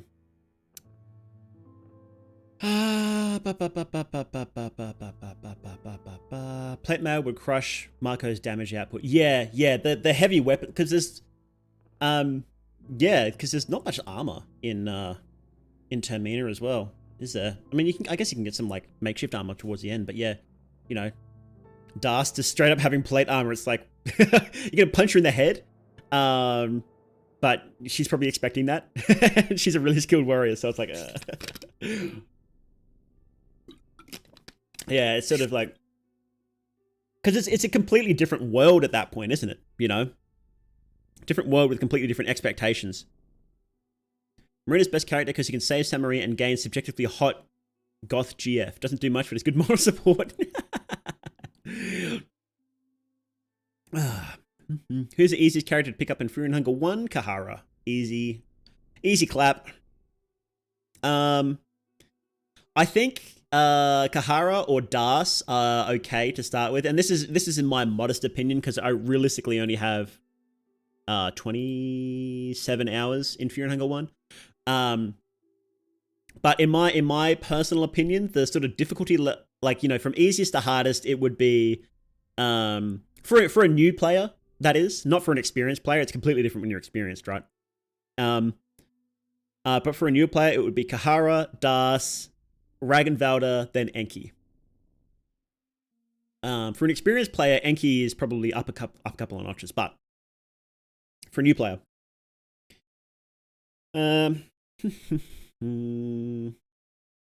Kara's easy to build and pretty flexible in what you do. He's so easy to build, right? Playing Das right now, and I'm trying to figure out where to go and what to prioritize and do, really. Fury and Hunger 1 is lacking a lot of guidance. So not only is it difficult, it expects you to figure out a lot of stuff too. So it's definitely a bit tougher in that regard. I only have 4 hours and I've got my ass handed to me non-stop. Yeah. Hey, Sal, how you doing? Playing as Enki and fighting Enki is super confusing. You can do that? Fear and Hunger 1 not having guidance is why I prefer 2. Yeah, I can understand that. I mean by building them, is there a hidden XP mechanic? No, like, just because you can get different skills and different items, that's sort of how you build the characters up. So, like, you know, there's the system in the games is that when you kill a character, you get their soul. And then once you have their soul, you can go to the Testique table, which you may not have even found yet, the Hexen. And then if you have a soul stone, which you have charged by killing an enemy and then capturing its soul, you can spend that soul stone on an ability from all the character souls you have. So, like, if you're playing as Kahara, you'll start with 2 or 3 abilities that are unique to Kahara, right? Each character has 4, I think. So you'll start with 2 or 3 abilities that are unique to Kahara. When you get a soul stone that is charged, you can go to the Hexen table, which itself is really tricky to find, which is hilarious. You can go to the Hexen table, and then you can spend that soul on an ability for a soul you have unlocked. It's also confusing because you're saying soul a lot, right? So say you're playing as Kahara and you've killed Enki, you can go to the Hexen and spend your soul stone on a Kahara skill or an Enki skill. Now, later on, you can get duplicate copies of souls, so you don't need to kill the recruitable character to get their soul, but you can do both. You know, if you kill the NPC with the dominating soul, it doesn't matter which NPC with the dominating soul you kill, you will still get that access to that on the Hexen. It's a bit complicated.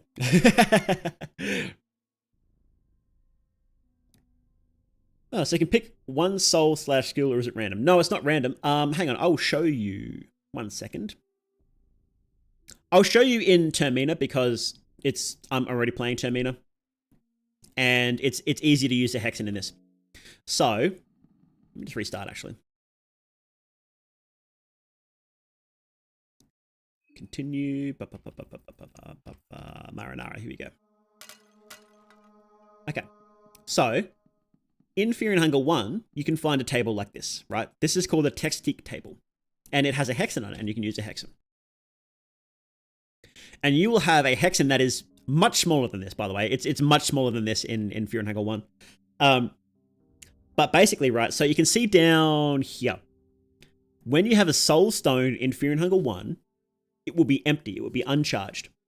So what you need to do is you need to kill an enemy that has a soul, and then you have an option when you interact with the enemy, with its corpse, you have an option to charge the soul stone.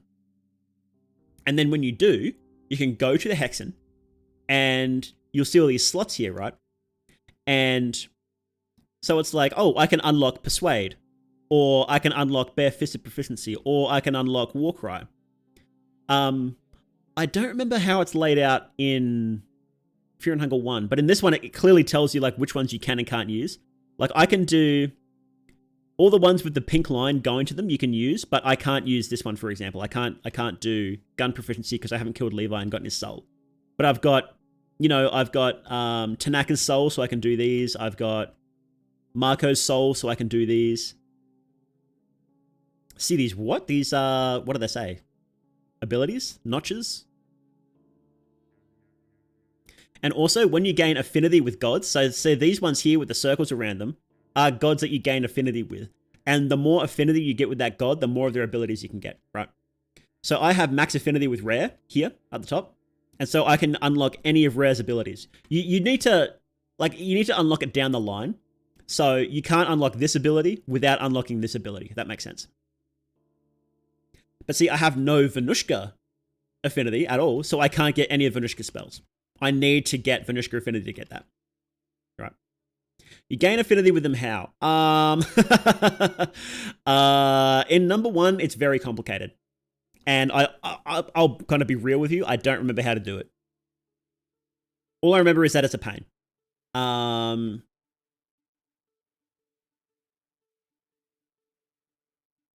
yeah. Okay, so certain acts, yeah, exactly. Okay, so I'm gonna ask a favor of you guys, right? If you enjoy today's stream, right, down the bottom of the page underneath the stream, if you're not subscribed already, right, just check to see if you have an Amazon Prime free sub that you're not using. Because it's free money just sitting there not being used, right? If you do, I would really appreciate it if you would use it on me. I would really appreciate that. You don't have to, and I'm not saying anybody is required to subscribe to me. But if you have a free Amazon Prime, just please just have a look. And if you're not using it, I would appreciate it if you used it on me. Because I'm one. Where is it? Hang on, let me see. Here, see, look, I'm 1 away. 1 away from the weekly goal. Can we see that?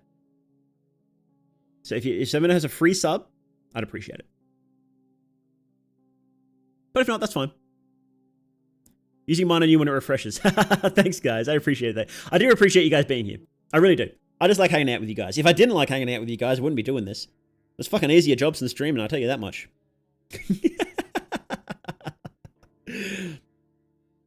For example, one act involves rabbits. Oh god, yeah, true. Hey, Gemini Butts, thank you very much. Hey, and it was 2 for Apollo too. Oh, right, I need to add my alerts to this screen. There we go. Got the alert pop up. Thank you very much, Gemini Butts. We hit 5. Yes, let's go. All right. Thank you guys very, very much. Thank you guys very much for coming in. I really appreciate it. PogChamp. Yep, PogChamp. So now for Apollo can use the Just Kidding star as well. Just kidding. I love this emote. It's so good. Okay, so we might wrap up now because we've been going for, Jesus, almost 4 hours. Let's find someone playing Fear and Hunger, actually. Is anyone else playing Fear and Hunger at the moment? There is... Oh, is that another VTuber? Oh, it is. I'll just check if there's another VTuber playing Fear and Hunger Termina. Fear and Hunger Termina.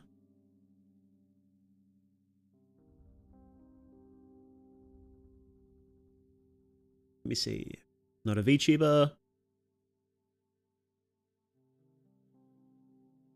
Oh, Raccoon is. Raccoon is pretty cool. I might raid this person, a new person. They're in English? They're in English. Cool. We'll raid this new person, right? We'll make a new friend. I'm already friends with Raccoon. That's a cool model too. Okay.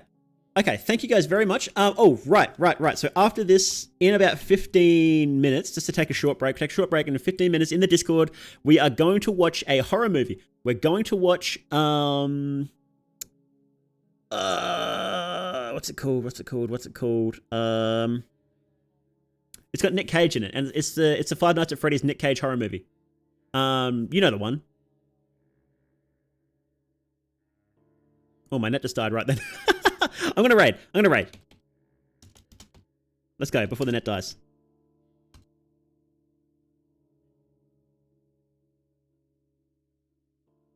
Okay, hungry and scared raid. Right, if you don't have my emotes, use this. If you do have my emotes, do this, right? And spam this when we get into the chat. Thank you guys very much for coming in. I really appreciate it. I love you guys so much. I'm just over the moon with how cool you guys are.